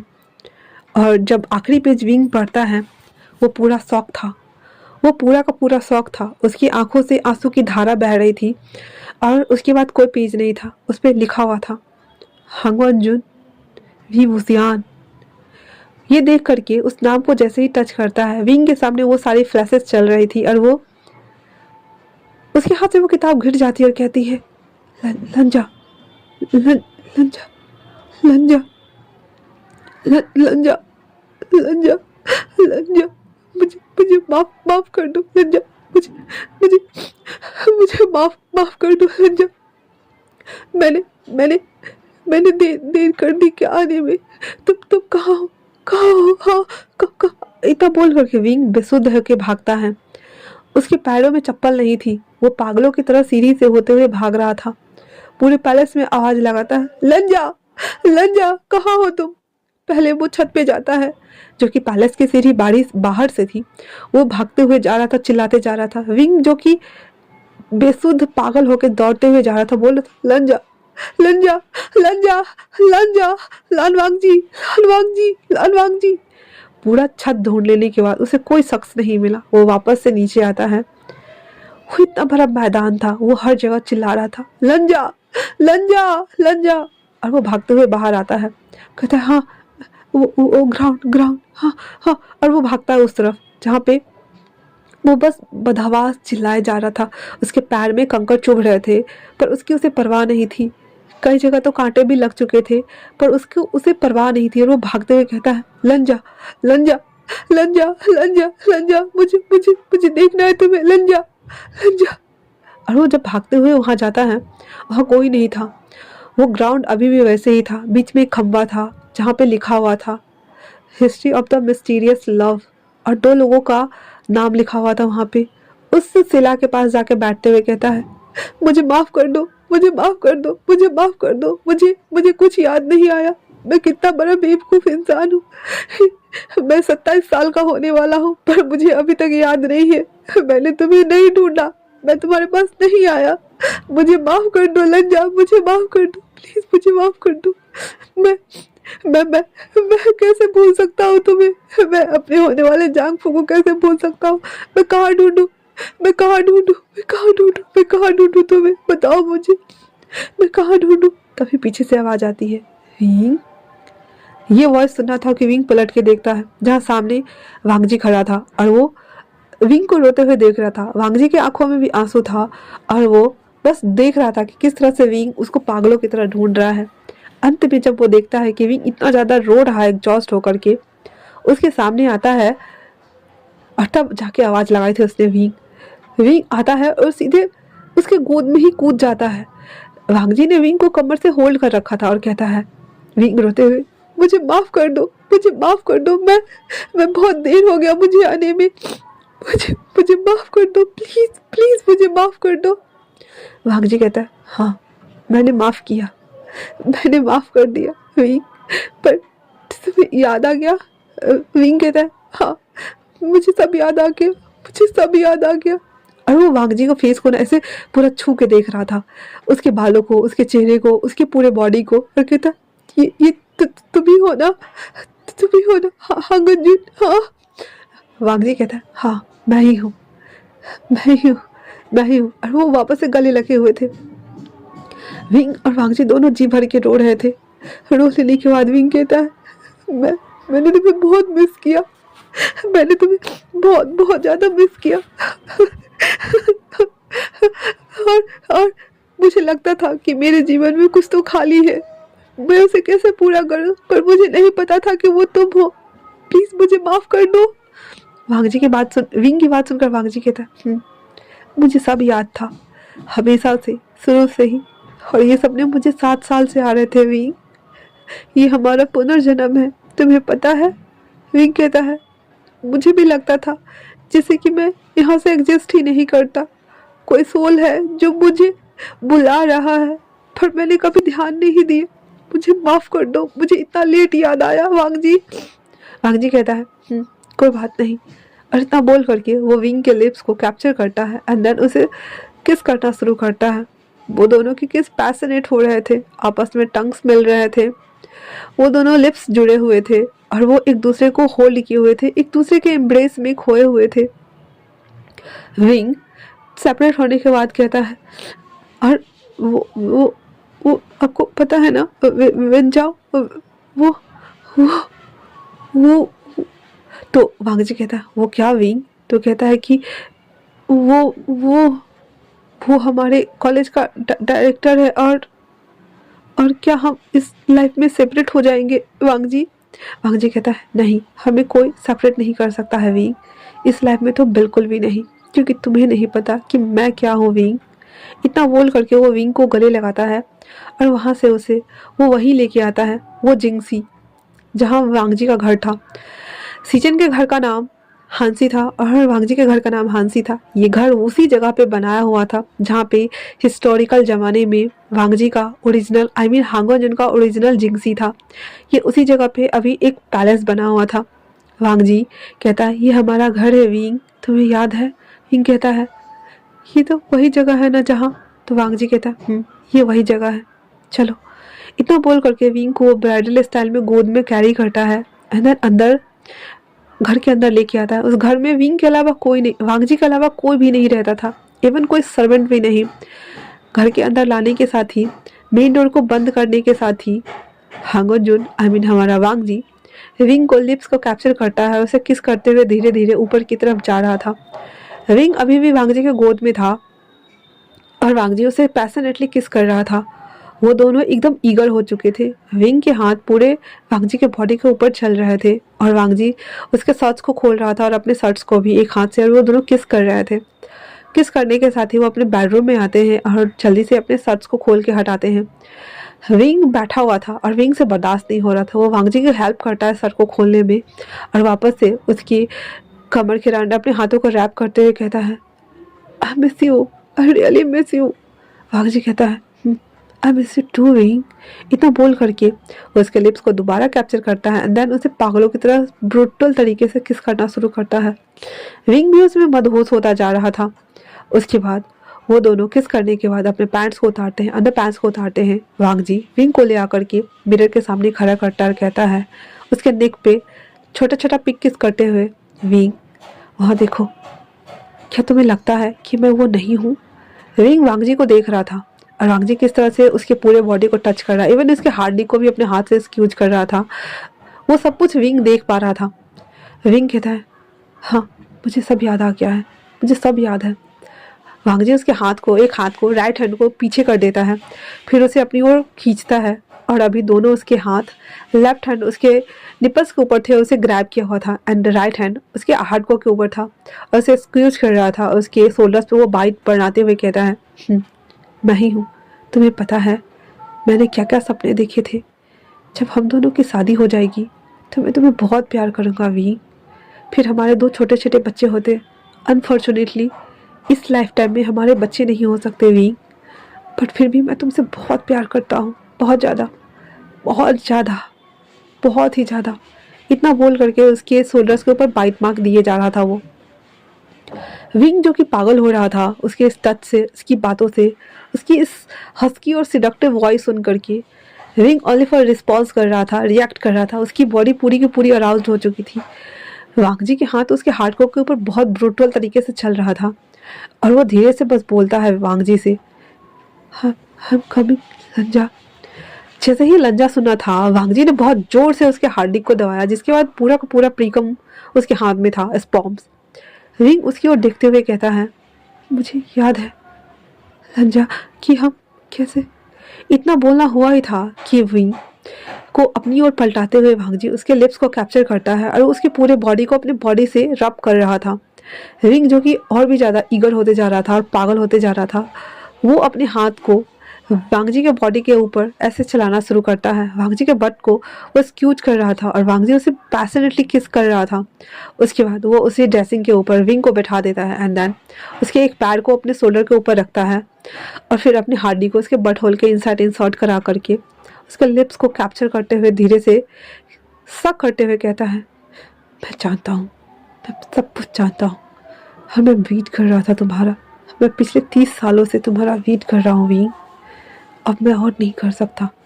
मैंने खुद को सिर्फ और सिर्फ तुम्हारे लिए बचा के रखा है और आज के बाद मैं इसे वेस्ट करना चाहता हूँ सिर्फ और सिर्फ तुम्हारे ऊपर विंग। इतना बोलने के साथ ही वो अपने मूवमेंट्स को स्टार्ट करता है और वो वांगजी विंग को थ्रस्टिंग करना शुरू करता है। विंग के मुंह से स्वीट सा मॉर्निंग साउंड्स निकल रहा था और वो दोनों अपने हॉट एक्टिविटी में लगे हुए थे। विंग और वांगजी पूरी रात एक दूसरे को बेइंतहा बेहद टूट कर प्यार करते हैं। वांगजी और विंग मॉर्निंग के 4 बज रहे थे और एक दूसरे को कडल किए हुए थे। विंग कहता है, क्या हम इस लाइफ टाइम में अलग हो जाएंगे लंजा? वांग जी उसके लिप्स पे हाथ रखते हुए कहता है, ऐसा नहीं है विंग, ऐसा नहीं होगा, ऐसा नहीं हो सकता और मैं नहीं होने दूंगा किसी भी कीमत पे नहीं। और फिर वो अपने मन में कहता है, और जिसने भी ये जुर्रत की ना, ऐसा मैं अपने हाथों से उसे मार डालूंगा। इतना बोल करके उसको लिप्स को कैप्चर करता है एंड देन वो सो जाते हैं। सुबह के टाइम में हर किसी को जाना था और हर कोई विंग को ढूंढ रहा है। विंग पैलेस में हो तब मिले ना, पर विंग तो मिल ही नहीं रहा था, कहीं पे भी नहीं। हर कोई पागलों की तरह ढूंढ रहे हैं। तभी सी चैन, क्योंकि उसे पता था कि विंग हो ना हो वांग जी के पास ही हो सकता है, तो वो कहता है मैं जानता हूँ वो कहाँ होंगे। तो सभी लोग शौक, अंकल और उसके मॉम डैड, जियांग फेमिया मैडम यू, सभी लोग वो सब शौक थे। और वो आते ही कहते हैं, क्या मतलब है बेटा कि तुम्हें पता है? तो वो कहते हैं चलिए मेरे साथ। वो लोग फिर जिंगसी के बाहर खड़े थे और कहते हैं, हाँ ये डोर बंद है, आई मीन कि वो अभी भी अंदर है। सीजन फोन लगा रहा था पर वो दोनों अभी जस्ट सोए थे तो फोन कैसे उठाते। इसके बाद वो डोर ओपन करता है एंड देन अंदर आता है, जहाँ पे रिंग के सूज, वांग जी के सूज, वांग जी के कपड़े, वांग जी के शर्ट्स फैले हुए थे।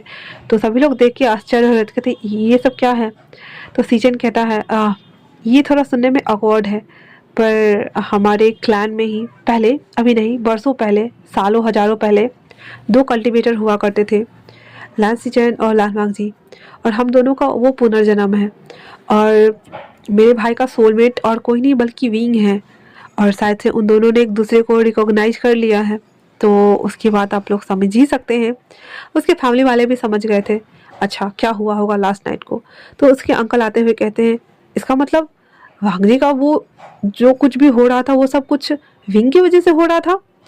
अंकल की बात सुनकर सीचन कहते हैं, अंकल प्लीज़, विंग की वजह से कुछ भी नहीं हो रहा था, जो कुछ भी हुआ था वो वेन रूहान और विंग चाओ की वजह से हुआ था, आपको पता है ना?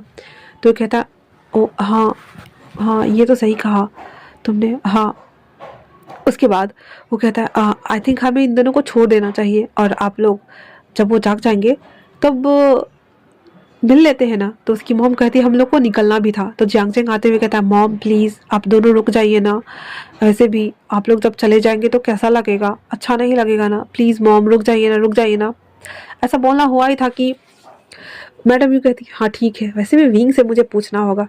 हाँ पर मैं उसके लिए खुश हूँ, मैं तो खुद चाहती थी कि उसकी लाइफ में कोई आए, पर ऐसे आएगा सच में, ये तो धमाकेदार था। और ये बात सुनकर सभी हंस रहे थे। उसके बाद वो लोग वहाँ से चले जाते हैं उन 2 लवर्स को छोड़ करके। और यांगचेंग पीछे पलटते हुए कहता है, हाँ शादी मेरी हुई थी और सुहागरात ये लोग मना रहे हैं, हद है भाई, गजब बेइज्जती है।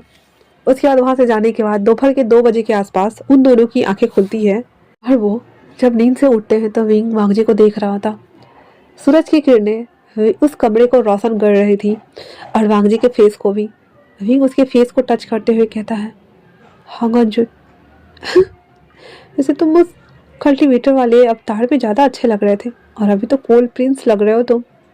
इसके बाद वो उसके नोज़ को पिंच कर रहा था। वांग जी जैसे ही वो कर रहा था उसकी नींद खुल गई थी। उसके हैंड को पकड़ते हुए कहता है, अगर एक्सरसाइज कम पड़ गई हो तो हम दोबारा से शुरू कर सकते हैं। विंग अपने हाथों को पीछे करते हुए कहता, बिल्कुल भी नहीं, पहले ये बताओ कि हम घर वालों को क्या कहेंगे। हाँ, वांग जी कहता है, हम वही कहेंगे जो सच है। उसके बाद दोनों जैसे तैसे करके उठते हैं, फिर साथ में शावर लेते हैं। एक राउंड और उन लोगों का शावर में ही होता है। उसके बाद वो बाहर आते हैं। वांग जी और विंग दोनों एक ही साइज के थे, इसलिए वांग जी के कपड़े विंग को अच्छे से फिट आ रहे थे। तो वो दोनों रेडी होते हैं एंड देन नीचे आते हैं। फिर वो सारे कपड़ों को, जूतों वगैरह को देखते हैं। सबको अच्छे से कलेक्ट करके रखने के बाद वो कहते हैं, हाँ फाइनली अब हमें अपने पेरेंट्स के सामने जाना है। उसके बाद वो गगा को कॉल लगाता है तो उसके गगा बोलते हैं, हम सभी अभी पैलेस में ही हैं तो सभी लोग आ जाओ। वो दोनों वहाँ से वॉक करते हुए पैलेस आते हैं। पैलेस के सामने खड़े होते हुए कहता है विंग, पता है वांग जी, जब मैं यहाँ आया था ना तब मैंने इसे नहीं देखा, पर जब मैं रात को तुम्हें ढूंढ रहा था ना तब मुझे लगा कि जैसे मैं यहाँ आया हूँ और मुझे हर चप्पा चप्पा कोना कोना पता है। पता है, मुझे लगा ही नहीं था कि मैं कभी कभी तुम्हें ढूंढ पाऊंगा, पर मुझे यकीन था कि तुम मुझे मिल जाओगे। कितना कोइंसिडेंस है नहीं ये। तो वांग जी कहता, हमारा मिलना तय था विंग, हमारा मिलना तय था। हम उस लाइफ टाइम में नहीं मिले और इस लाइफ टाइम में हम कभी अलग नहीं हो सकते हैं।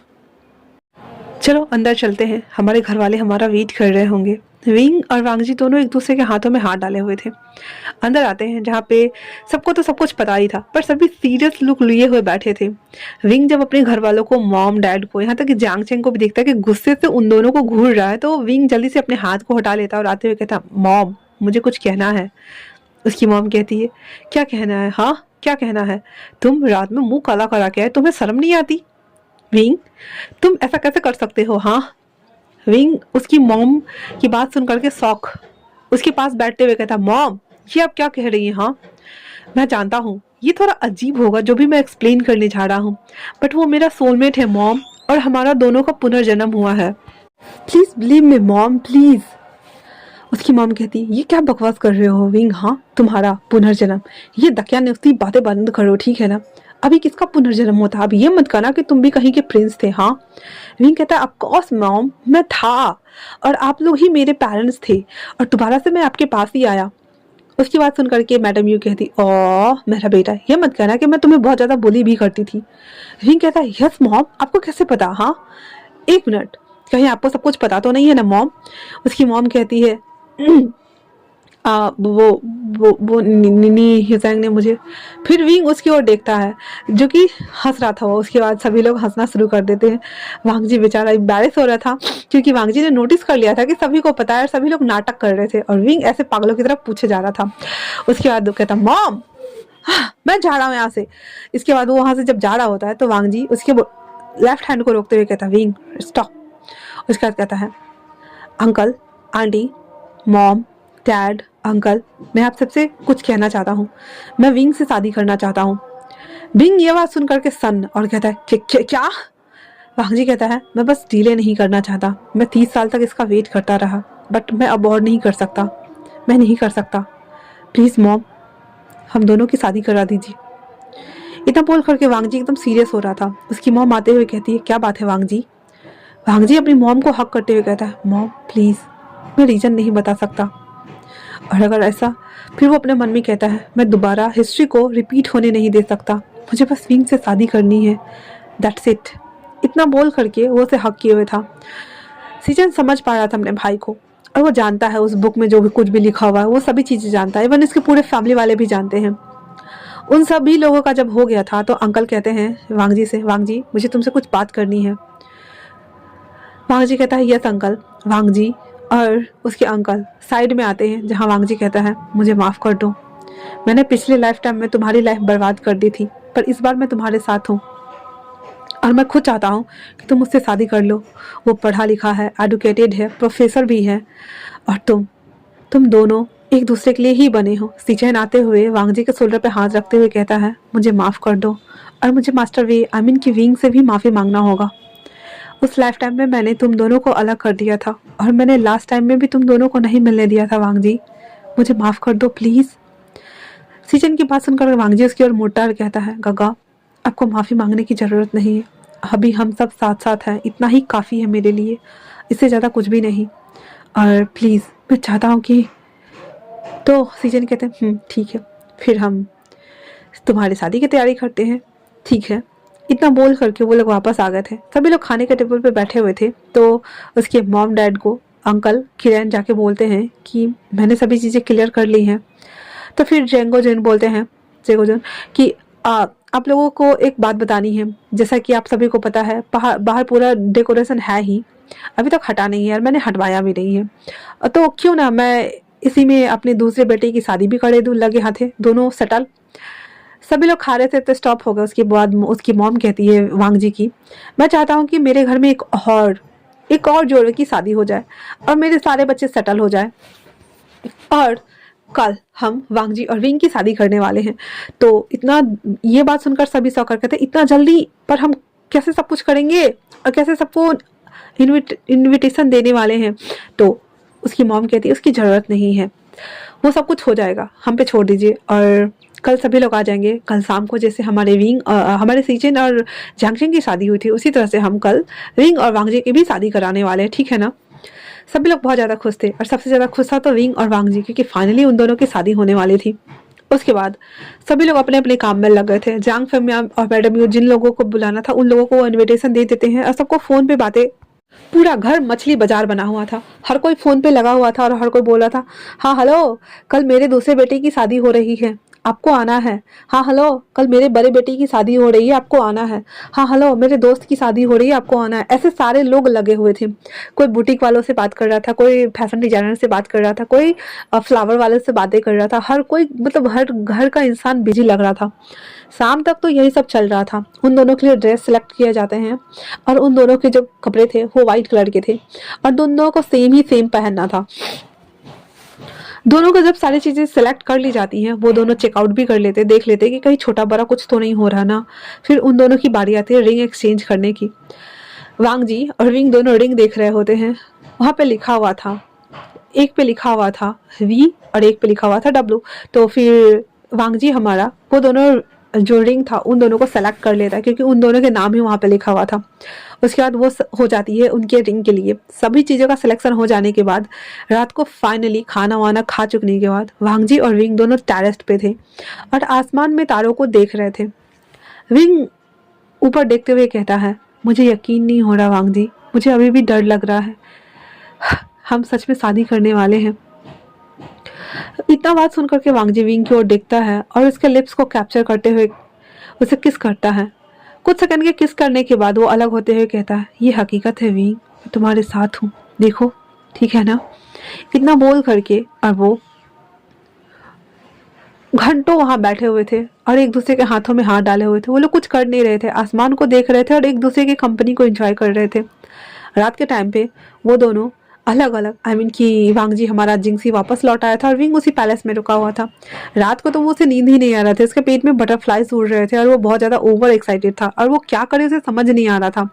बट फिर भी जैसे तैसे करके वो उस रात को काटता है और सुबह हर चीज की तैयारी हो रही थी। वापस से उस पैलेस को दुल्हन की तरह सजाया जा रहा था अच्छे से, क्योंकि फूल जो खराब हो चुके थे उसकी जगह पे नए फूलों को डाले जा रहे थे।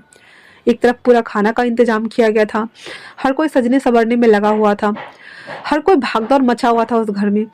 और विंग हमारा भी घोड़े बेच के सो रहा था। नी हसैंग उसके पास आता है और उसके ऊपर पानी देते हुए कहता, हो तो आज हमारे इस नए वाले दूल्हे की शादी है। और वो पूरा प्रैंक कर रहा था और लाइव स्ट्रीमिंग कर रहा था। और देखिए ये जनाब हमारे घोड़े बेच के सो रहे हैं और वो लाइव में बता रहा है।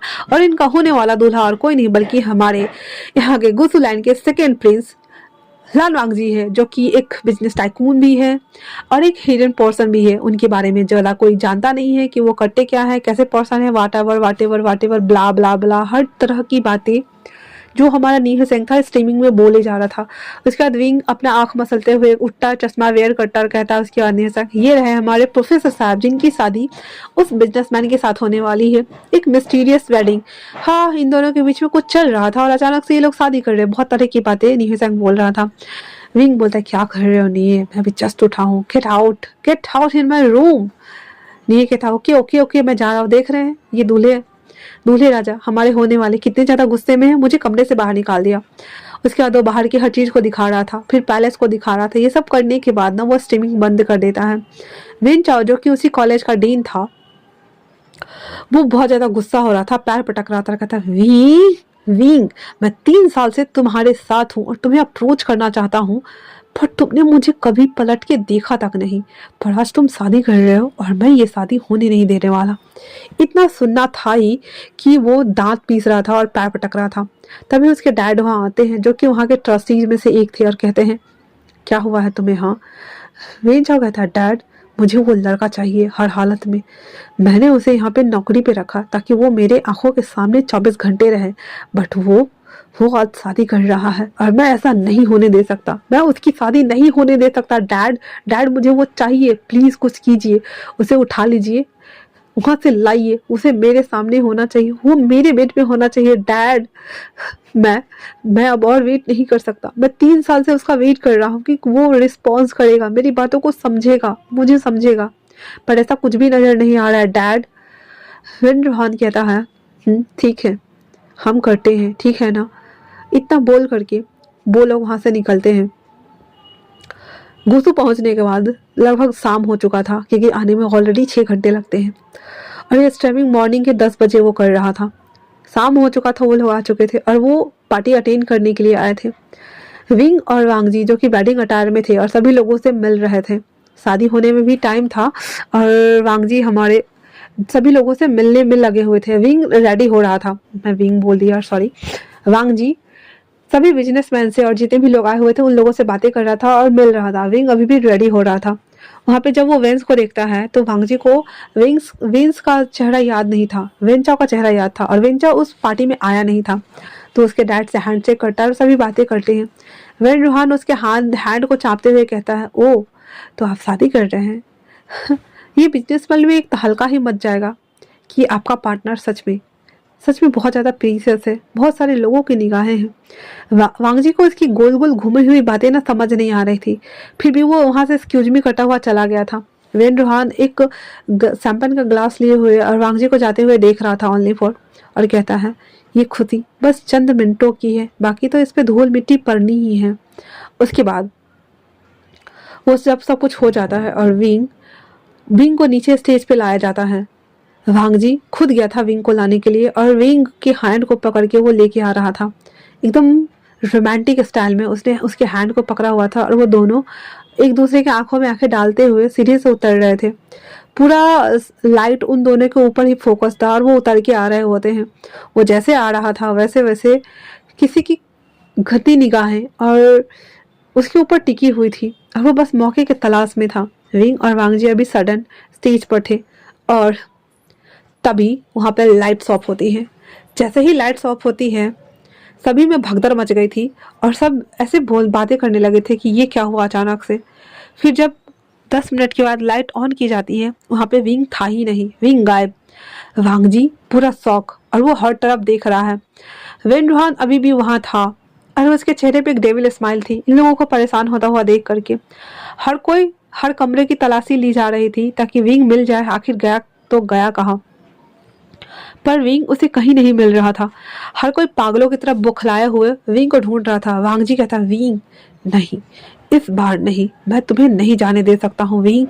इतना बोल करके वो फोन निकालता है और कहता है, सुयांग मुझे अभी के अभी ट्रैक करो कि वो कहाँ है, समझ गए ना तुम। सुयांग कहता है, यस बॉस। इतना बोल करके और वो अपने काम पे लग गया था। विंग की आंखों में गुस्सा था। वो अपनी पॉकेट से रिवॉल्वर निकालता है, छत की तरफ फायर करते हुए कहता है, अटेंशन एवरीबॉडी, मैं यहाँ पे कोई तमाशा क्रिएट नहीं करना चाहता, पर ये पूरे पैलेस को सील किया जाता है जब तक कि मेरा होने वाला ब्राइड मुझे मिल नहीं जाता। इतना बोल करके वांग जी बाहर आता है। सीजन को पता था कि वांग जी अपने असली अवतार में आ रहा है। वो बाहर आता है और कहता है, गाड़ी निकालो, मुझे जाना है। सीजन भागते हुए आते हैं और कहते हैं, वांग जी तुम्हारी शादी है आज और तुम कहाँ जा रहे हो। वांग जी कार में बैठते बैठते कहता है, गगा ये जिसने भी किया है ना, मैं उसे अपने हाथों से उसकी हस्ती मिटा दूंगा गगा, आप प्लीज यहाँ संभाल लीजिएगा। सीजन कहते हैं, वांग जी किसी को पता नहीं चलना चाहिए कि तुम माफिया से भी बिलोंग करते हो और अंडरवर्ल्ड के खुद डॉन हो। वांग जी कहता है, डोंट वरी गगा, किसी को पता नहीं चलेगा, बस आप यहाँ संभाल लीजिए, ठीक है ना। इतना बोल करके वांग जी वहां से निकलता है। ऐसा नहीं है कि वांग जी सच में बुरा डॉन है या गंदा है या वाटेवर जो भी है, वो ओनली फॉर उन चीजों को मिटाता है जो कि इल्लीगल है और सभी काम वो अपने शुभ हाथों से करता है। इसी वजह से और आज तक उसने वो पहचान छुपा के रखी है, किसी को पता नहीं है, इवन फैमिली में भी किसी को पता नहीं है कि वो इतना डेंजरस भी हो सकता है। कोल्ड प्रिंस जो कि इतनी ज़्यादा कोल्ड है कि उसकी पर्सनालिटी से किसी को पता ही नहीं चलता। वो कार सड़कों पे दौड़ रही थी, तभी सुयांग जो कि उसका एक राइट हैंड बोल सकते हैं, वो ऑन करते हुए बोलता है, बॉस उनकी फ़ोन का लोकेशन ट्रैक हो गया है और वो इस सिटी से बाहर जा रहे हैं, क्या हम उसे घेरे। तो कहता, जल्दी करो, मैं आ रहा हूँ। इतना बोल करके वहाँ पे 4 कारें एक साथ दौड़ रही थी, जिसमें एक कार वांग जी का था और दूसरी तरफ एक जिप्सी आ रही थी। वहीं दूसरी तरफ वेन चाओ जिस कार में था वो बैठा हुआ था और विंग को उसने मुंह पे टेप बांधा हुआ था, उसके हाथ को बांधे हुए थे और वेन चाओ वहाँ बैठा हुआ था, उसके हाथ में भी गन था और एक ड्राइवर उस कार को भगा रहा था।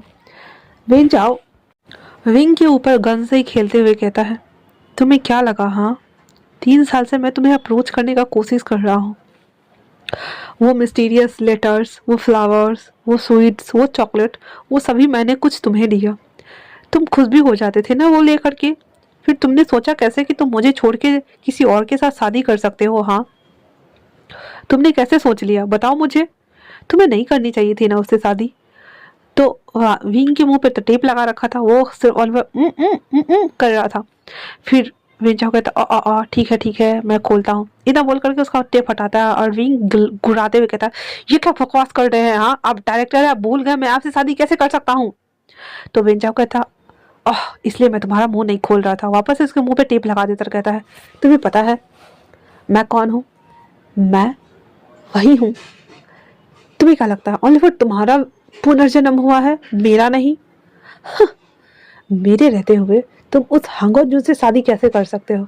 अब जा करके विंग की आंखें फटी की फटी रह गई थी, क्या सच में विंचाओ का ये पुनर्जन्म है।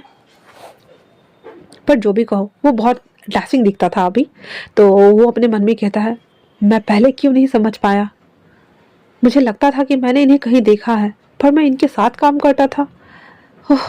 और मुझे लगा भी था कि ये वही हो सकते हैं जैसा कि उस पोर्ट्रेट में था, पर फिर मैंने ध्यान क्यों नहीं दिया। वो सारी बातें वो सोच रहा था और उसकी आंखों में आंसू थे। वो अपने मन में कह रहा था नहीं, इस लाइफ टाइम में तो मैं बिल्कुल भी उससे अलग नहीं होना चाहता।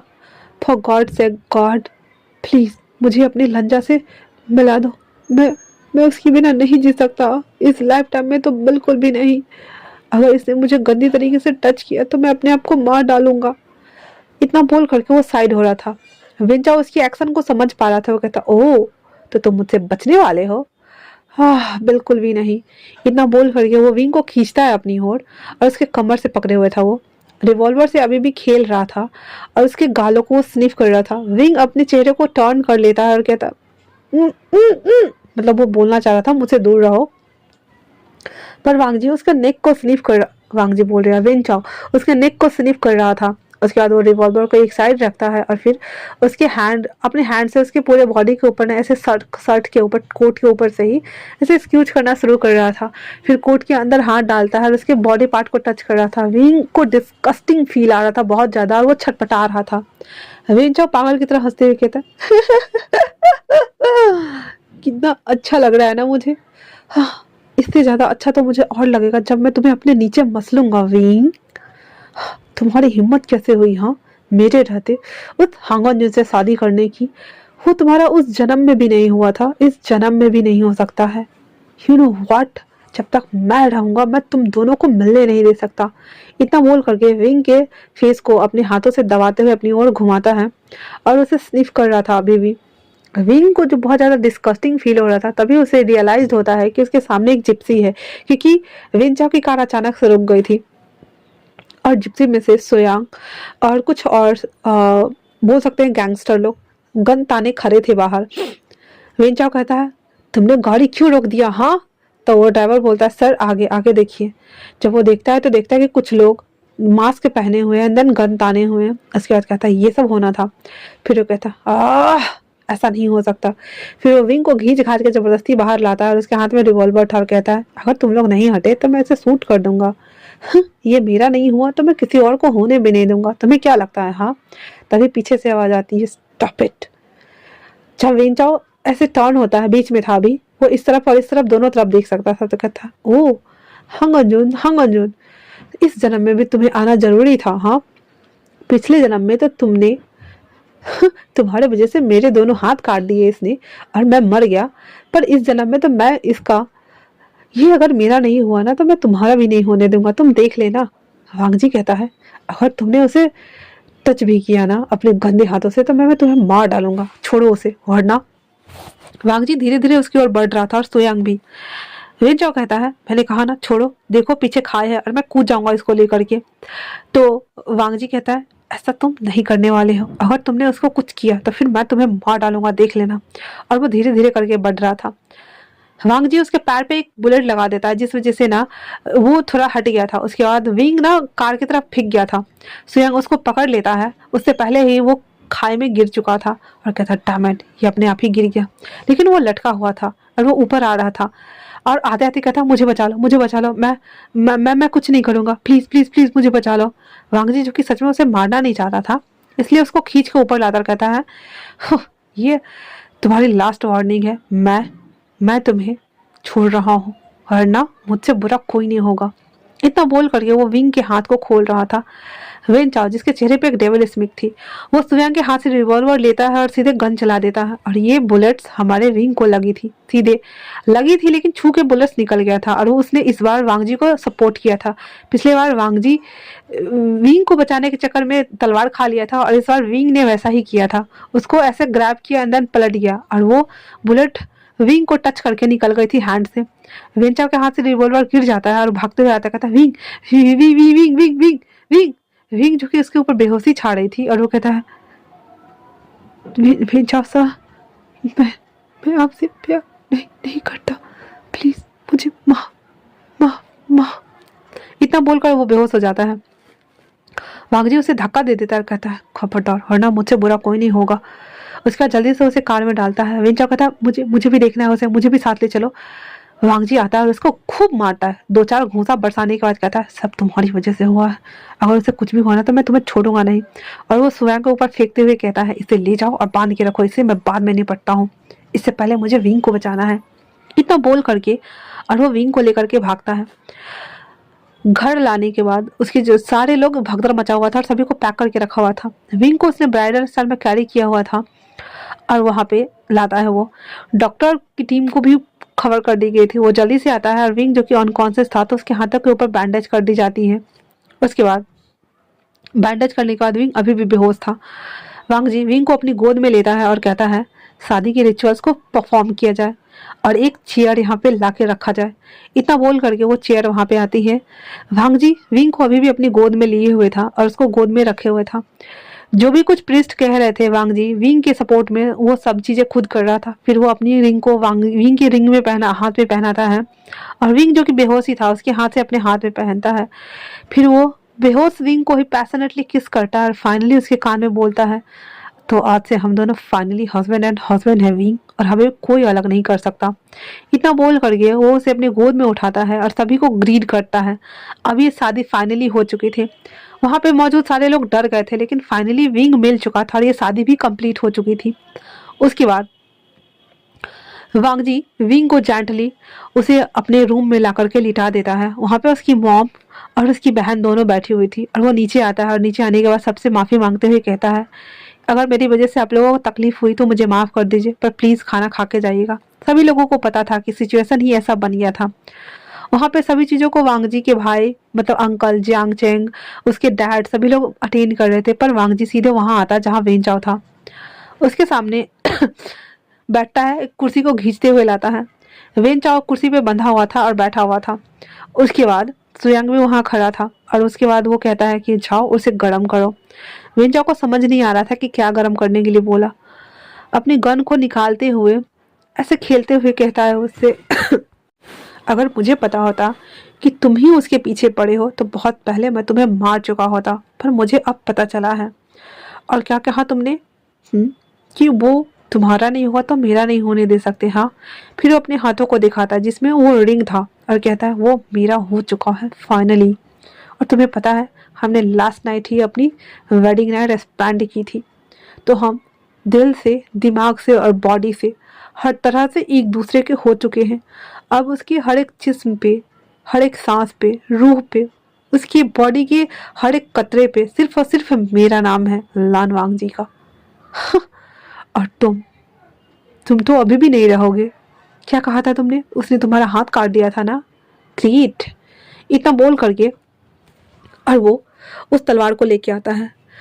तलवार के लाने के बाद वो उसके सामने रखता है तो वेंचाओ कहता है नहीं नहीं नहीं नहीं नहीं नहीं, प्लीज प्लीज प्लीज प्लीज, तुम मेरा हाथ हाथ हाथ नहीं काटोगे ना? तो वो कहता ओहो, मेरा मन था कि मैं तुम्हारा हाथ काट दूं, पर मैं ऐसा नहीं करता। फिर वो तलवार फेंक देता और कहता है इसके हाथ को पकड़ो। उसके हाथ को दोनों को ऐसे खोल के पकड़ा गया था। उसके बाद सुयांग वो गरम सलिया लेके आता है। जब वो देखता है वांग जी पूरा रेड रेड ऑरेंज ऑरेंज दिख रहा था वो, और कहता है इन्हीं हाथों से तुमने उसे छुआ था ना? हाँ, इन्हीं हाथों से तुमने उसे पकड़ा था ना, उसके शर्ट को? मुझे मंजूर नहीं है मेरे अलावा कोई और उसे छुए या उसकी तरफ एक हवा का झोंका भी आए ना, तो मैं उस हवा को रोक दूं। फिर तुमने तो उसे अपनी बाहों में भरा था ना? आज के बाद तुम भरने लायक नहीं रहोगे। और वो गरम सलिया उसके हाथों के ऊपर रख देता है। हर जगह उसके पूरे हाथ में वो सलिया का निशान बन चुका था और कपड़ा सहित मांस लेके निकल रहा था बाहर। उस गोदाम में वेन चाव के चिल्लाने की आवाज आ रही थी और वांगजी ने उसके हाथ को पैरों को उस सलिया से पूरा सिक डाला था। उसके बाद कहता है इसे ले जाओ और इसके बाप के सामने फेंक दो।